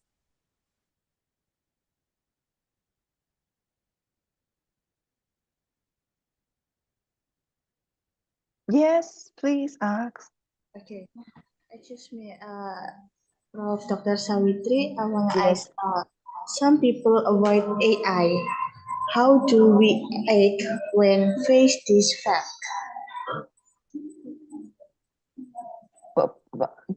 Pardon? Can you repeat the questions again? Your questions again and louder, please. Okay. I might not hear clearly about your questions. Okay, some people avoid AI. How do we act when face this fact? Oh, that is actually is a good question. I think up to the present, probably sometimes we cannot avoid using the AI. Am I right?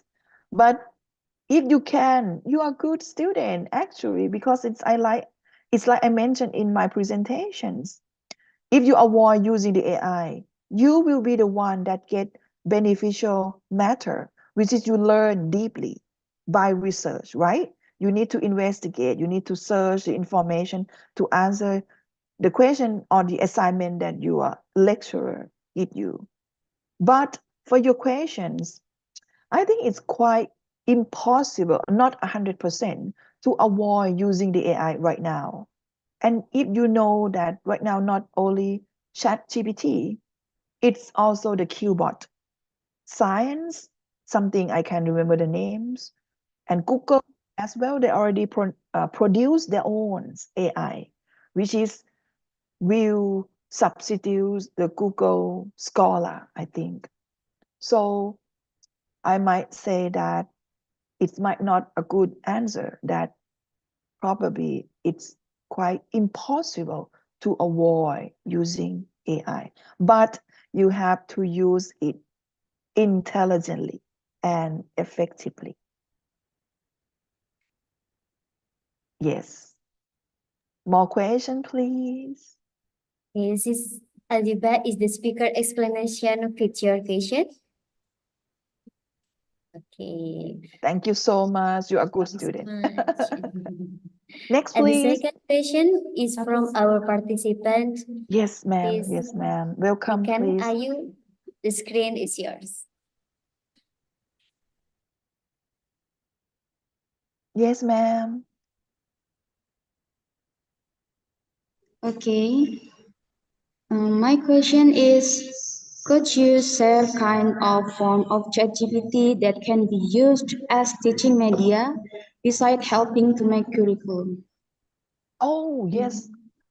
Actually, it's a good questions again. Of course, it's like my own direct experience. I use ChatGPT to help me to create the lesson plan for the speaking course. I just enter the prompt, we call prompt, right? PROMPT, and say, but for me, myself, I use a very polite prompt.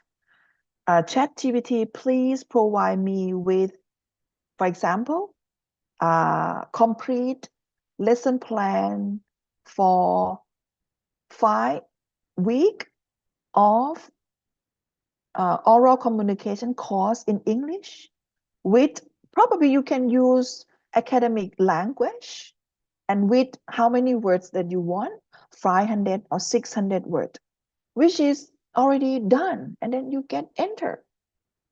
And then it show you the answer. And it's like I mentioned in my presentation. For the first round, if the answer not very satisfied, you can repeat it again. And it show you another options until you feel satisfied what you really want. And if you really need, I get a booklet of the prompt, which is very accurate to your point in English. And you can enter and ask the ChatGPT to really help you in any situation, especially for the English language, ma'am. Okay. Do I answer your question, ma'am? Thank you so much. Okay, and the third question is from our participant in the Zoom chat, in the room chat. I will Yes, read for you, Dr. Savitri. yes, ma'am. Here, thank you very much, Dr. Savitri, for the good explanation. I'm interested in AI, and at the moment, AI is a trend. I can make human work easier, including in the world of education. But many people think AI is cheating. My question is, how influential is AI in helping students and teachers in the world of education? And what are the ethical considerations surrounding the use of AI in ELT, particularly in terms of data privacy, bias, and equity? Yes, ma'am. Sorry to interrupt. And up to date, up to the present, if you use the ChatGPT in your research, you can probably, not probably, you need to really get the reference that you get from the ChatGPT. So it's not really plagiarism anymore, any longer. Really, seriously, because in my country, because I attend the seminar organized by Chulalongkorn University, is really talking about this issue. All right, thank you, moderators, and sorry again to interrupt you talking. Sorry, continue, please. The fourth question from our participant in the room chat. And this is the last question for you, Dr. Savitri. Thanks in advance for presenting great explanation, Doctor. Nowadays, many people are interested in using AI, especially ChatGPT, to make their work easier. Moreover, we are as the college students. My question is how to discourage the addiction of ChatGPT usage because it has negative impact to decrease our critical thinking, especially for college students. Good questions. Yeah. On behalf of the lecturer teaching English as a second language in my country, I would say that it's a good question. Again, I might say this oftenly, but it depends on you. You shouldn't use it every single time that you get an assignment. It's like you already mentioned. If you use it all the time, you will lack on yourself of the critical thinking, critical analysis in your idea. You should use it as a helper or assistant to get information gradually, right? And then you are the one to summarize and critique the idea of your own assignment. I think it's like a games. If you are not addicted to that, you will not. It depends on you.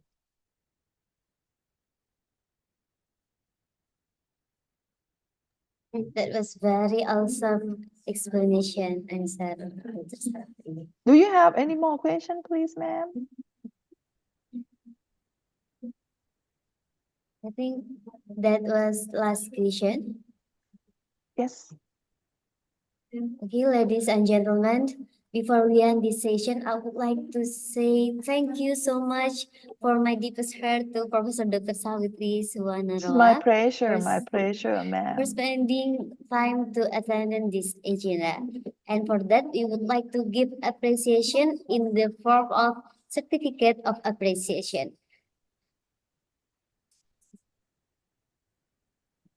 Okay, here is the certificate of appreciation to Professor Dr. Savitri Suwanaroa for our speaker today, for being our speaker today.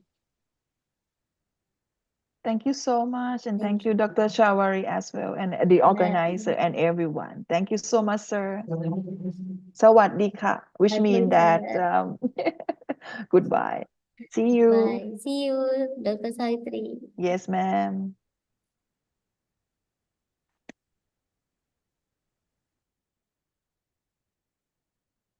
Okay,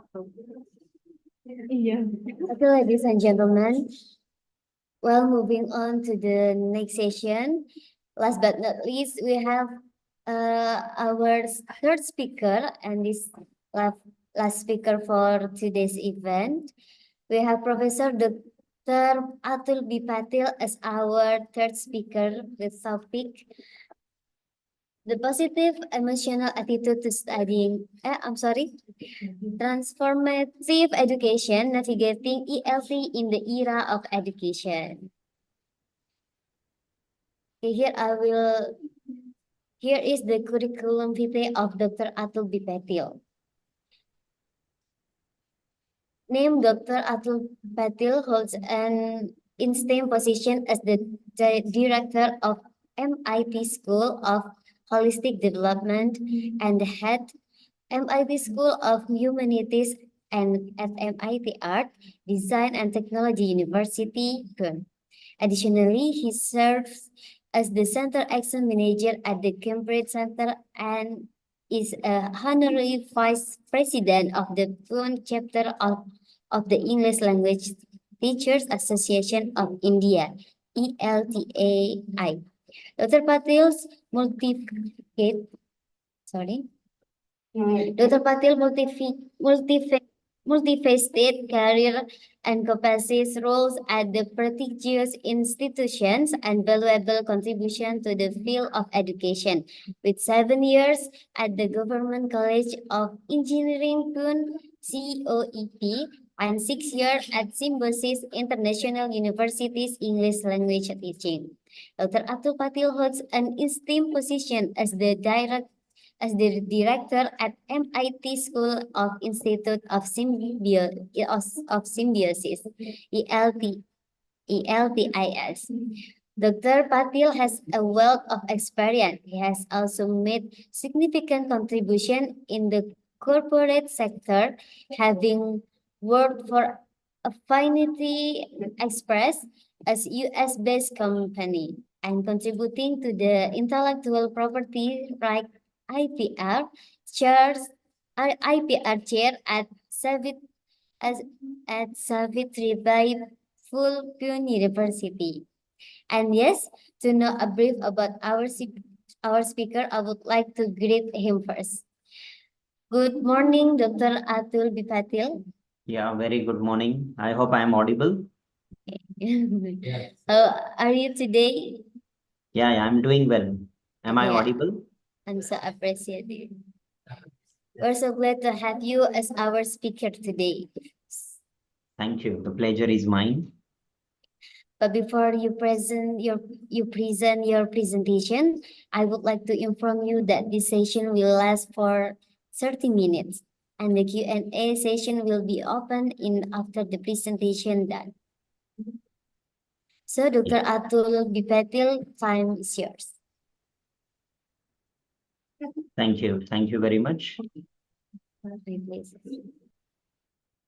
Let me begin with my presentation. And before I begin, I'd like to place on record my sincere thanks to Professor Dr. Juwari Sarkavi. Thank you very much, sir, for this opportunity. It's indeed a matter of privilege and pleasure for me to be here among all of you and meeting all of you virtually. I know I am the last speaker, So as the last speaker, I am not only going to conclude this webinar, but I also deem it my pleasure to also ignite the flame of inspiration among all of you as you are the participants for this webinar. So I thank all of you for investing your weekend time, Saturday time with all of us this morning. And I thank the moderator, Ms. Naziro. Sorry if I mispronounce your name. Thank you very much for that warm welcome and kind introduction. So I'll directly get into my presentation now. I hope the screen is visible. So we are going to talk about transformative education and how we can navigate English language teaching when we talk about education in today's context. And therefore, when we talk about navigating English language teaching in the era of education 4.0, so when I talk about this, we need to prepare ourselves not only as learners or as teachers, but as educators for the better future that we are going to have for all the future generations. So I thank once again for this opportunity and I begin with my presentation. So friends, technology has drastically influenced the way we live and the way we think, and education is no exception. And therefore, in today's context, I can say that once upon a time, when window was just a small square hole in your house, when application was something written on a piece of paper, when keyboard was the musical instrument, piano, when mouse was just an animal, when file was an important official document, and when hard drive was a very hectic long road trip, when cut was done with a knife and paste with glue, and wave was a spider's house and virus was flu, and apple and blackberry, my friends, were only fruits. So this is how things have drastically been influenced by technology. And I hope for today's session, the prerequisites are you must carry these things with you. So I hope you have a calculator, a compass, torch, map, clock, radio, TV, mirror, camera, photo album, calendar, phone directory, book, telephone, audio recorder, diary, pen, eraser, color, postcard, weather forecast device, and video claim player with you. Are you all carrying this with you?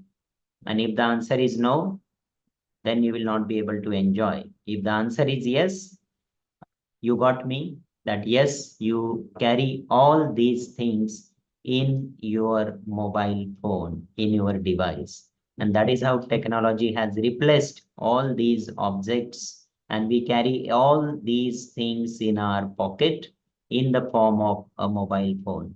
That is how things have changed drastically with the influence of technology.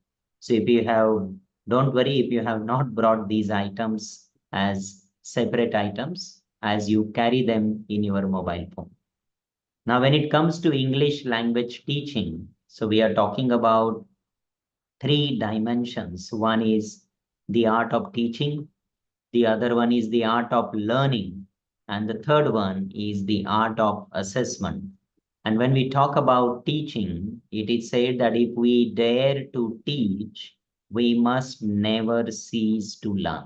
So as teachers, we have to keep on learning, and even students, learners, when they learn, if they also try to teach what they learn, the journey becomes easy for them. And then assessment, the third important aspect, doesn't become challenging when teaching and learning are effective or when they go hand in hand. When we talk about English language teaching, I'm sure as learners of English and as teachers of English, we all know these aspects. We started with grammar translation method. Then we also have communicative language teaching, where communication, providing a platform for learners to communicate, became essential. Then we have task-based language teaching, which focused on role plays, activities, where students are given specific tasks and they get to learn. We then also have total physical response, where a lot of physical movement got involved, and that is how this approach also came up. Then we have audio lingual method, where the focus is on using audio and different ways in which we can provide students with exposure to the language. Then we have the direct method, and today we live in the era of technology and therefore integrating technology, and I call it teachnology. Teaching with technology is the approach that we need to think. And when we talk about teachnology or teaching with technology, what we see that right from the blackboard to the smart board that we use today, we have explored technology in different ways, and all these technological tools have helped the process of language teaching and language learning. And therefore, from chalk and talk method to the digital language labs that we use today have contributed to a great extent. And of course, in the era of artificial intelligence technology, things are moving or taking greater heights. And therefore, the new normal that we see today, there is much difference between what used to happen and what happens today, because things are just at your fingertips, just a click away, many things are available. But the challenge that teachers and students face is to shortlist these things and decide which one is the most effective and which one is not very effective. And therefore, if we teach our students the way we were taught yesterday by our teachers, probably we are robbing them for the future. And therefore, we must ensure, like Benjamin Franklin said, that tell me and I forget, teach me and I remember. But when we involve learners, that is how they can learn effectively. So learning is like driving. When you apply the first gear, that is the gear of learning. But only learning doesn't help because when we talk about teaching, like during COVID, we moved from classroom teaching to online teaching. And it was a sudden change, like this drastic shock. And therefore, moving from offline to online also posed many challenges. But teachers left no stone unturned to ensure that whatever limited resources that they had, they continued to teach. So the process of teaching continued with the efforts of the teachers. And therefore, teachers use their creativity.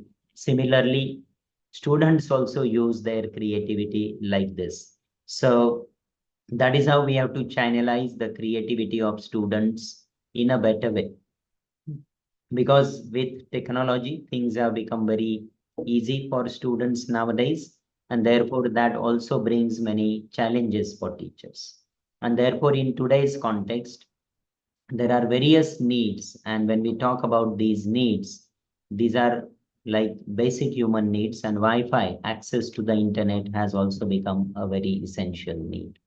And how language has been influenced by technology.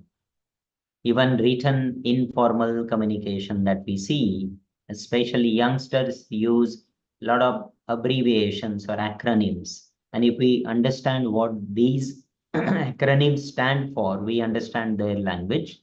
If we do not, probably we don't know how they communicate. So all these abbreviations stand for something, like LOL, laughing out loud, or the second last one that you see, GNST, DLT, BBB. That is good night, sleep tight, don't let the bed bugs bite. So this is how people communicate with each other. And not only symbols, they also use, I mean, not only words, but they also use such symbols. And all these symbols also mean something. And that is how language is also now getting encoded differently and decoded differently. So that we need to keep in mind. So all these symbols also mean something.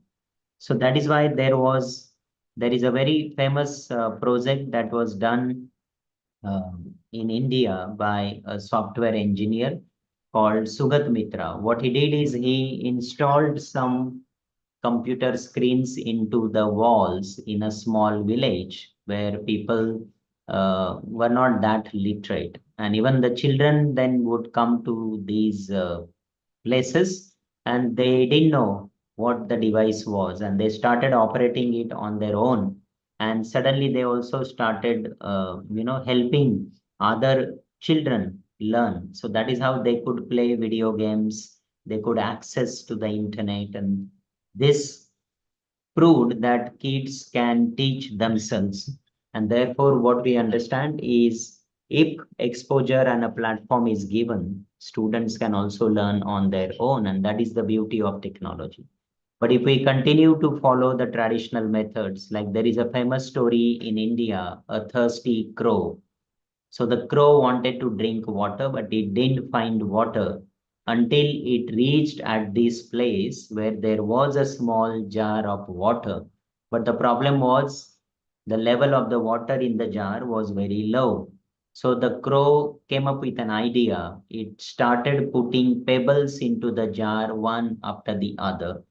Then the level of the water could increase and then it could drink water.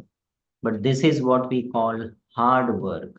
In today's context, look at the modern crow. The modern crow doesn't spend time putting pebbles into the jar, but it simply drinks water using a straw. That is what we call smart work. So today, you as learners, as well as we as teachers, we all need to be smart. Hard work will help, but smart work could always be more effective. And this will happen only when we keep on updating our knowledge. That will help us save a lot of extra efforts otherwise. So when we talk about transformative education, it focuses on empowering students to critically engage with the world around him or her, and it also fosters deep understanding and promoting personal growth. So that is what I mean by transformative education, and that is the need of the hour. And when we talk about this aspect of transformative education, like in industry, we have Industry 4.0, we have Healthcare 4.0 or Technology 4.0. Similarly, the future of education is going to be Education 4.0. So that is in response to all other 4.0s that we have. Because when we talk about globalized digital-driven world of work and the challenges that it poses, then we need to think of this Education 4.0 because the future learning is going to have much digital revolution as well as pedagogical innovations. And therefore, we are moving towards a progressive, intellectual, and knowledge-driven and future-ready world. Now, when we talk about navigating English language teaching in this era, ELT, my friends, plays a very crucial role, which prepares students for their success in the digital age. And therefore, when we talk about learning, real learning cannot take place until student knows how to apply what he or she has learned. And therefore, learning is not the end, it is just the beginning. After learning, when you apply this first gear of learning, you also need to go ahead with other gears. Now, if you look at things around us, be it nature or animals or birds, for example, look at this sparrow. Which school or engineering college did this sparrow go to learn how to build a nest? They don't attend colleges. They don't go to any civil engineering department or any engineering college. Instead, they learn to build nests through observation, through trial and error, and genetic programming. And that is what we as learners also need to do. We need to be good observer. We need to have a trial and error, and we need to work and not only work, but learn, relearn, and sometimes even unlearn. So learning, unlearning, and relearning are part and parcel of this process. And if we fail into this, then we do not become successful. And in the world of technology, it's not only about what you know, It's about what you can do with what you know. That is the power of technical education. And therefore, there is so much that we can learn even from the nature and from others. So after you learn, do not stop there. After you learn, try to apply what you learn, because knowledge is not power. The correct application of knowledge can be your real power. And knowledge is going to have no value unless you know how to put it in practice. And therefore, please do not restrict yourself to learning, but apply what you learn. And that is how it is said that knowledge is like paint. It does no good until you know how to apply it. So no matter, I might have a good canvas, good colors, everything, brush, everything. But if I don't know how to apply those colors onto the canvas, I cannot become a good artist or a painter. Same is the case with your learning. Don't only restrict yourself to learning. Try to apply what you learn, and that is how you will be able to apply the next gear. That is, you solve problems, and don't only solve problems, try to create new knowledge. And once you create new knowledge, this journey from learning, you simply remove L and you automatically start earning. And for this process, you need to plan, because if you fail to plan, you plan to fail. So a goal without a plan just remains a wish. Therefore, as teachers, as learners, we need to plan. And when we plan, we need to keep this new normal in mind. And we should not be taken aback that the drastic influence of technology, if in the coming future, people start using such language, instead of calling for help, the person is shouting F1, F1. So this is how people might communicate in the coming future with the influence of technology. And we know as teachers that you as learners today, you're always connected, you're always available online, 24/7 almost. And you believe more in self-directed learning, and you like to experiment a lot. So this is how the qualities of today's learners are changing. You are digital natives. And therefore, what happens sometimes, teachers face a lot of frustration. For example, when it comes to online class, I, as a teacher, if I ask my students to start their cameras on, they might not begin, start their cameras. So many such challenges, and therefore teachers can have this control, alt, and delete task manager for themselves. So what do I mean by teaching task manager? The first point is control. So as teachers, we need to control our classroom, that is, have a good classroom management. We need to control our students. We also need to have good control over the content and the delivery that we have. So once we have good control, then it becomes easy for us to teach and easy for students to learn.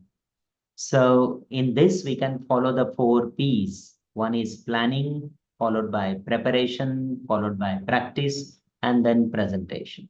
So as teachers, we have to inject confidence among our learners, and that we can do by engaging them more effectively. So by incorporating their names in teaching, involving students in teaching, let them not be the only receivers of information, but also producers of information, and interacting with students more frequently than only focusing on finishing the chapter or the topic of the lesson. And even involving the quietest students in the class, in the lesson, can become very interesting.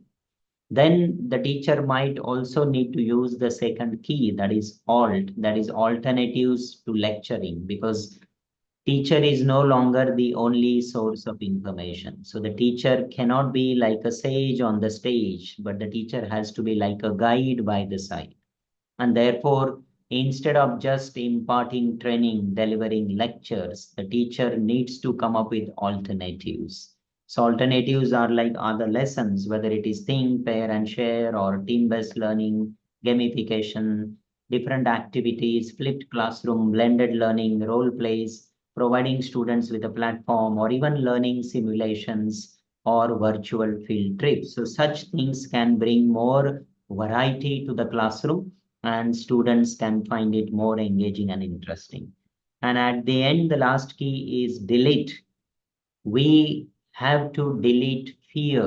It could be fear of speaking, fear of expressing his or her ideas, deleting pessimism, thinking negatively. So that negativity we have to delete. We have to even delete time wasters and excuses. We have to delete punishments. We don't need to punish students the way we used to get punished by our teachers in the past. So there could be sweet punishments that we can think of. And deleting difference between boys and girls, because girls are at par with boys in today's context. So no matter what we teach, if we do not think from the other side, just because I am right doesn't mean the other person is wrong. And that is why we have to think as teachers about our learners, and learners have to think about teachers. And that will then become easy. So my friends, future of learning is going to be very different. Learning has already started changing, and we could witness that during COVID-19. So it is becoming exploring and global. It is also very much adaptive, and personalized learning is what people want nowadays. So it is going to be very difficult to predict because it is a hyper competitive environment. Look at the size of computers, for example. How big was a computer? In future, probably it will be just like your wristwatch or a small coin. And that is how wearable computers will be there. So future learning will not be defined by time and place. It will be anytime, anywhere learning. An educator's job will certainly diversify. More platforms will be available for all to connect, and geographical and virtual communities are getting formed. And therefore, continuous career readiness is the new norm that we as teachers need to think of. So teachers, as I said, are not going to be the only source of knowledge. And we will have, for example, a class in 2 different countries, but learning together online. Students and faculty working together from different countries to solve specific problems. But unfortunately, because of this drastic influence of technology, probably students will not know how to use a pen and write on a piece of paper, because that is how they will only type. And my friends, I think education might be free in coming days, but personal guidance will be costly, because there is going to be ocean of knowledge and information. But what is useful for me, for that guidance, mentoring will be needed. So future roles of trainers are not going to only as teachers or as trainers. Some of us will be educational online platform coordinators or competency trackers, startup mentors, moderators, game masters, tutors, and the list goes on. This is how roles are also going to change. And we might have even AI teachers. In India, for example, one school has already started with AI teachers. So that is how things become. And therefore, when we talk about artificial intelligence, there are different platforms for you to explore. Like the previous speaker, Dr. Savitri talked about Chat GPT. So we know these chatbots. So not only Chat GPT, you must explore Night Cafe, you must explore Writer.me or Think Translator. These are just some examples of how artificial intelligence technology can drastically make changes. Excuse So me, Dr. schools, Atul Bipek. sorry. Yeah, excuse me. Your presentation will have 5 minutes left. Yeah. So things are going to drastically change. The school is not going to be a place where students, will be responsible for their own learning. So independent learners will be there, where students are getting constantly engaged in higher order thinking skills, where students work collaboratively to solve problems which were not solved earlier, where learning will not be bound to a specific timetable or schedule, where classrooms will utilize space in the most unique, meaningful way. And the teacher will no longer the only center of attention or like a sage on the stage, but like a guide by the side, where blended learning and flipped classroom methods will be widely used. And friends, the possibilities are endless. So welcome to the future. This is how technology is going to change things. And therefore, there is going to be a profound effect on the way we learn and the way we teach. Because if this happened in the last 25 years, we can now project what is going to happen in the 25 years. And if we don't change with the changing times, I can give you many examples. Like Kodak didn't change, specific Nokia didn't change with the changing time. And what happened to them, we know. So technology will always influence language. When printing was invented, language received newer forms. When telephone was invented, new forms came into language. When broadcasting, computer, internet. So language will keep on changing, communication will keep on changing. And therefore, in the context of English language teaching, we know CALL and MAL, computer assisted language learning, and mobile assisted language learning.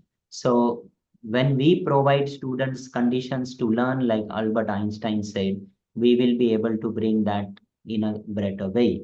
And therefore, when we talk about Bloom's taxonomy, the basic taxonomy, today we talk about Bloom's digital taxonomy, because creating and sharing are the top skills that we also get to see. And therefore, learning is not going to happen only within the four walls of a classroom, because it cannot get complete at every stage. So digital media technology can offer opportunities for reinforcement and practice. And therefore, digital media can provide various platforms for not only learning, but even for critical and creative thinking.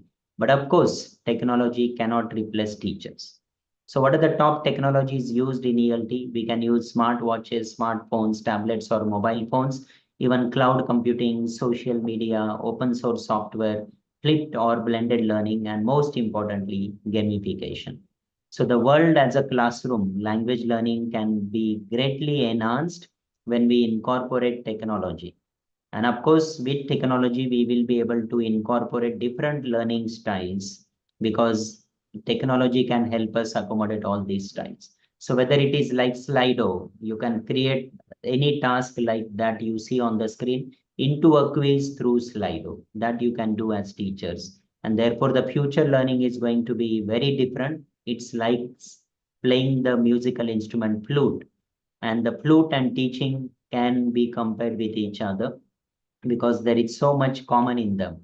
And Lord Krishna in Indian context playing the flute is what we always talk about, because we as teachers have to become like a flute. And that is very challenging, because there are different ways. When we blow the flute with melody, it can make a difference. So when we use our fingers and play the flute, this is what the 6 holes in the flute stand for.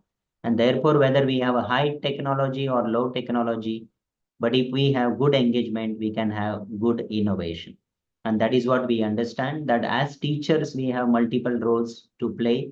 And if we use innovative technologies, it becomes easy. And when we talk about principles of transformative education, it is always student-centric. It promotes critical thinking and problem solving via collaboration and communication. And that is how creativity and innovation can be built. And therefore, navigating ELT in Education 4.0, we have to integrate technology into language teaching to a large extent, because adaptive learning and personalized instruction will be possible with this. And whether it is flipped classroom methods or project-based learning, we need to have global connects and cultural competencies as well. So incorporating mass media is the need of the hour, because it plays very crucial role. And in just 2 minutes, I will explain how mass media can effectively be utilized. So whether it is newspapers that we can use, it can help us with all these objectives. And newspapers can be very effective, like we can help with pictures, writing sentences. With newspapers, we can have loud reading for phonetic awareness. We can have discussions, role plays for writing skills to be developed. We can deal with 5 Ws, visualization, words of the day, vocabulary can be improved just by using newspapers. And the list goes on. So these are all activities that one can have using newspapers in the classroom. And these activities can also be conducted as extension activities when we use newspapers. And then we also can come up with something like storyboard. You can create your own stories, and you can have such templates for breaking news and other. Then you can use radio, which is electronic magic carpet, that can also be used. With radio, we can achieve all these objectives. and various government organizations have come up with different such platforms. So you can listen to the radio, note down details, note taking, note making can be done. All these activities can also be conducted in the English language teaching classroom. And then we have television because visually we can engage our students' attention. And there are many examples of even television. And then comes the internet. So internet and mobile phones we can use with call and mall. And that is what if we do, we will be able to achieve. So our smartphone is smart, but are we smart enough as a user? That we need to think. And therefore, call and mall we need to practice. And these are just some of the apps that one can use. I will not talk about them. You can just probably note down the names, like whether it is Duolingo, Learn English Podcast, 2-Minute English, 6-Minute English, Listen Audiobooks, Fluent U, Google Translation, and these are the websites if you wish to develop your listening skills. Then for speaking, there is TED Talks, there is Lingbay, there is Hello Talk, there is Google Assistant, there is English speaking practice, and these websites that you can explore. Then the last two skills are reading and writing. So for reading, like Spritz, where you can increase your speed of reading, Reading Buddy, Aldico, and these are the websites for reading. And the last one is writing. Because people write something like this, we need to really help them learn correct English and even write with common and proper punctuation, because punctuation really matter a lot in writing. So we can also use language innovatively. And for that, there are apps like BBC Learning English, Game to Learn English, Povo Box, then Memorize. And for grammar and vocabulary, where we have to deal with learning and unlearning. So learn English grammar, English idioms, Hangman, Google Expeditions, Anki flashcards, and these are the websites. And some more recommended apps that you see, even including AI apps. Please utilize them, please explore them and see how you can transform this process of learning. So with this, I would like to end my presentation here. So thank you very much for your patient listening. I hope I was able to convey to you some useful platforms that we as teachers and students can explore in English language teaching classroom setting. So with this, I once again thank you all for your patient listening. If there are any questions, I will be more than happy to answer them. Thank you. Over to you, Ms. Madhi Zoro. Thank you. Thank you to Dr. Atul B. Patil for your impressive insight.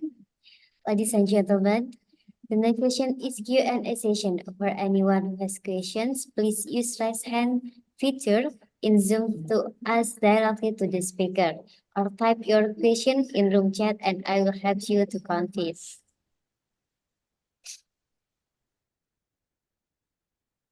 Yes, we already have a question from our participant here. To Sis Rahma Artila, the screen is yours.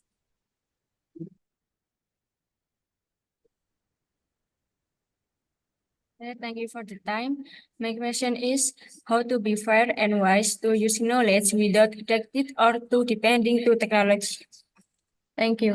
No, I'm sorry, I didn't get you. Will you please go again? How to be fair and wise to use knowledge without addicted or too depending to technology. See, there are various stages when it comes to incorporation of technology. As I mentioned during my presentation, planning, preparation, practice, and then you have to present. So if you follow these 4 steps, it becomes easy for you to prepare any lesson. And what happens depending on the requirements of the learners, every plan might not work. As a teacher, if I have plan A, that might not work. So I need to have plan B. And even if plan B fails, we should not forget that there are 26 letters of the alphabet. So plan C, plan D, like that we can have.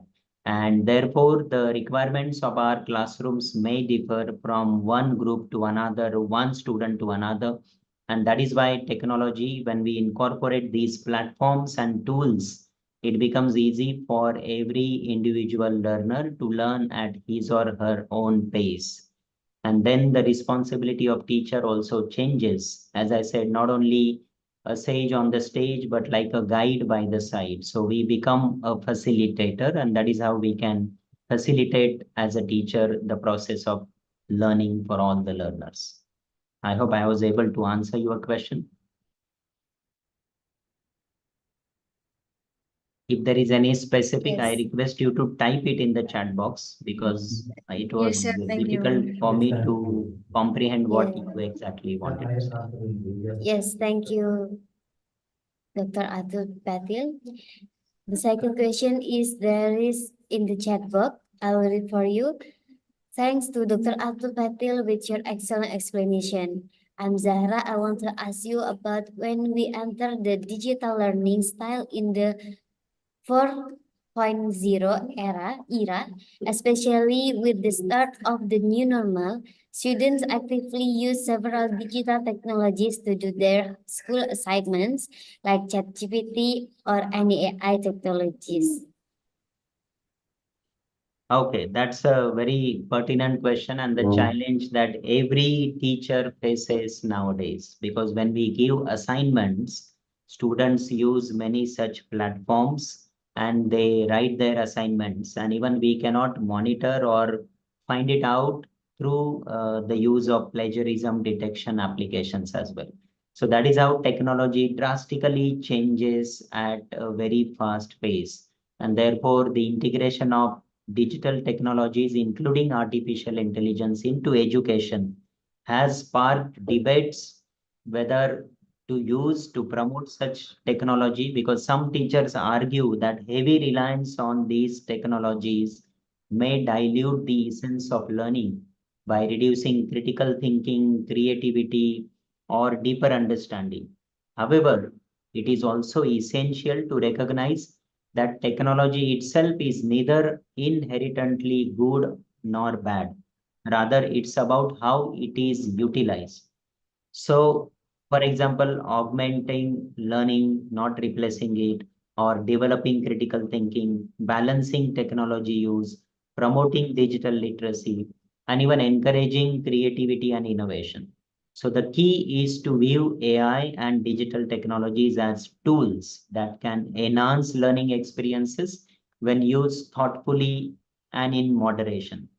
And our students should be empowered to leverage these tools responsibly, developing their critical thinking, maintaining a balance between digital and traditional learning methods, because ultimately it's about harnessing the potential of technology to support and enrich the learning process rather than replacing it entirely.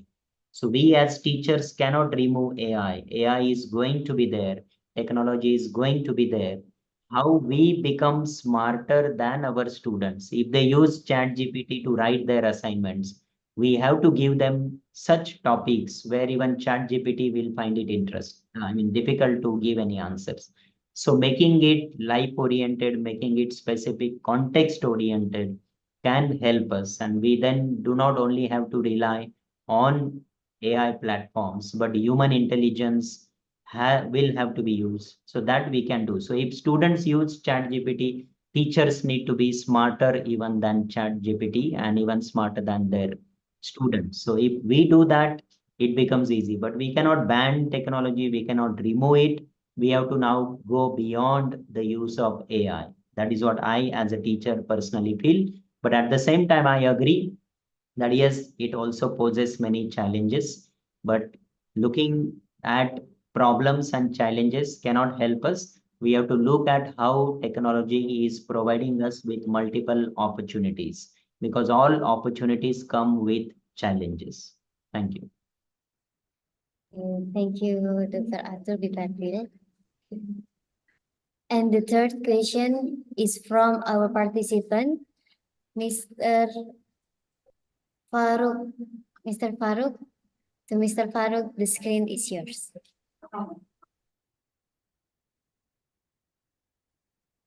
Please unmute yourself. Yeah. Adab, Dr. Atul Patil. Hello. I'm also from India. I can understand you better as we share language and cultural similarity. I understood you better. Glad So to know that. Thank you. I have two questions. One is, as there has been sudden shift from offline classroom to digital mode of learning.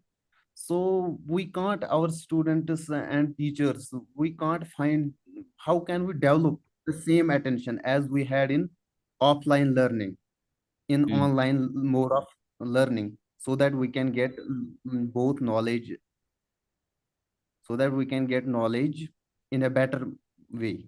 How can we do it?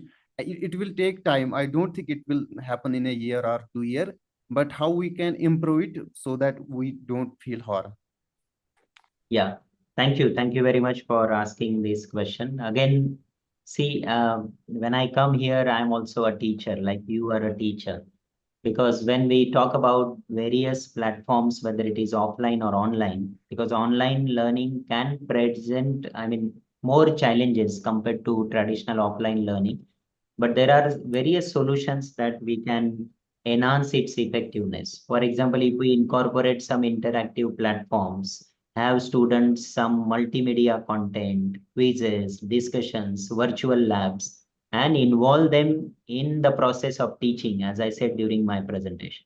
If their role is only to receive and listen to the teacher, if the teacher doesn't take his or her name, then it becomes disconnect and they may not even start their cameras and they may not participate actively. So synchronous sessions, for example, we can incorporate them.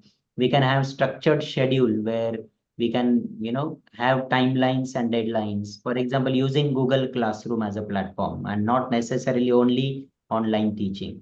We can have some collaborative projects. We can provide personalized feedback. We can have instructor being available as a consultant and provide support in assessment, even in offline or online, through email, through discussion forums. We can even focus on multimedia content delivery. And if we know how to engage our students more effectively, I think to a certain extent, we can make even our online classrooms more effective. But if we go to our online classrooms with the lessons that we prepare for offline classes, it is not going to help. The platform is different, the challenges are different, and the students are empowered with multiple things when it comes to online teaching.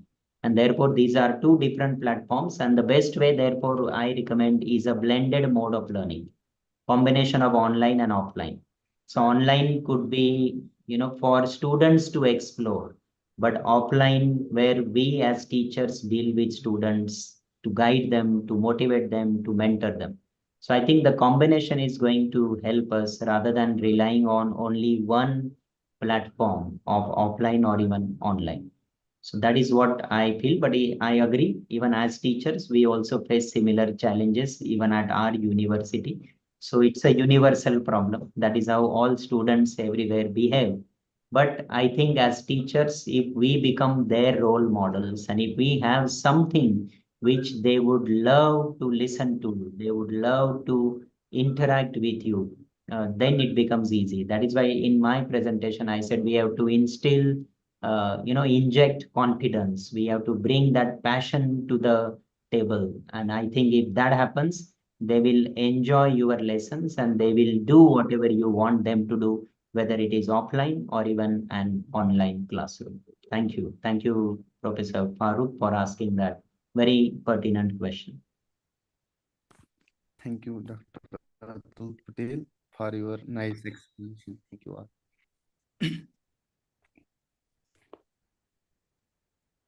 Okay. For the next, in the chat box, there is Yeah, there is a request if I could share the list of online platform and applications that I mentioned. Yes, I will share my presentation with Professor Dr. Juari. Sir, I will share it with you. If you could please pass it on to all the participants. I will email the presentation. Okay, thank you, Dr. Atul. My pleasure. Thank you.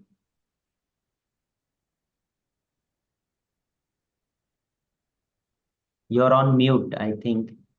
Please unmute yourself. Okay, ladies and gentlemen, before we end this session, I would like to say thank you so much for my deepest heart to Dr. Atul Bipatil for spending your time to attend this agenda. And for that, we could like to give appreciation in the form of certificate of appreciation to him for being our speaker today.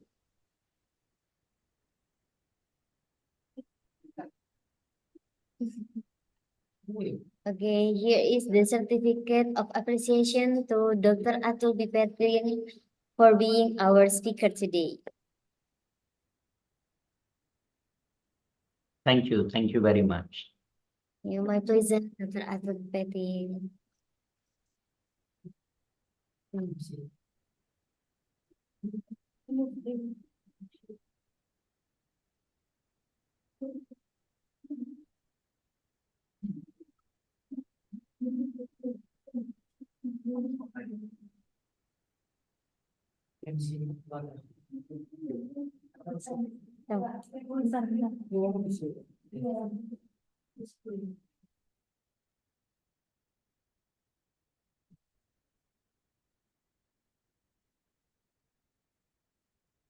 Okay, with that, we have finished our session today with our speakers. I would like to thank the participants and the delegates for joining this agenda. I'm Nadira as the moderator today. I beg your pardon for being mistake I did. And see you again.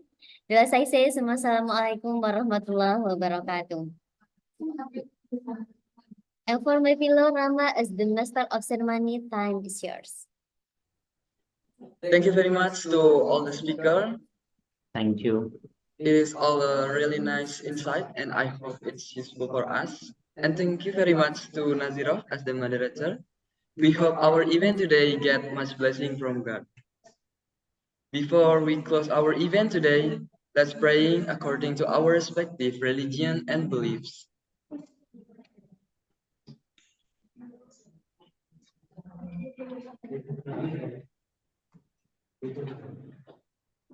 Okay, to all the participants, don't forget to fill the attendance list. And before you fill the attendance list, please turn on your camera to take documentation. And to the committee, the time is yours.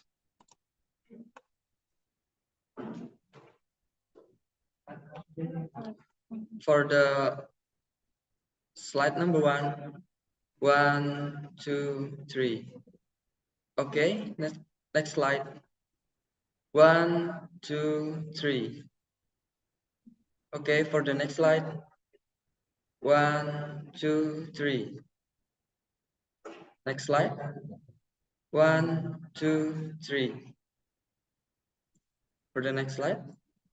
1, 2, 3.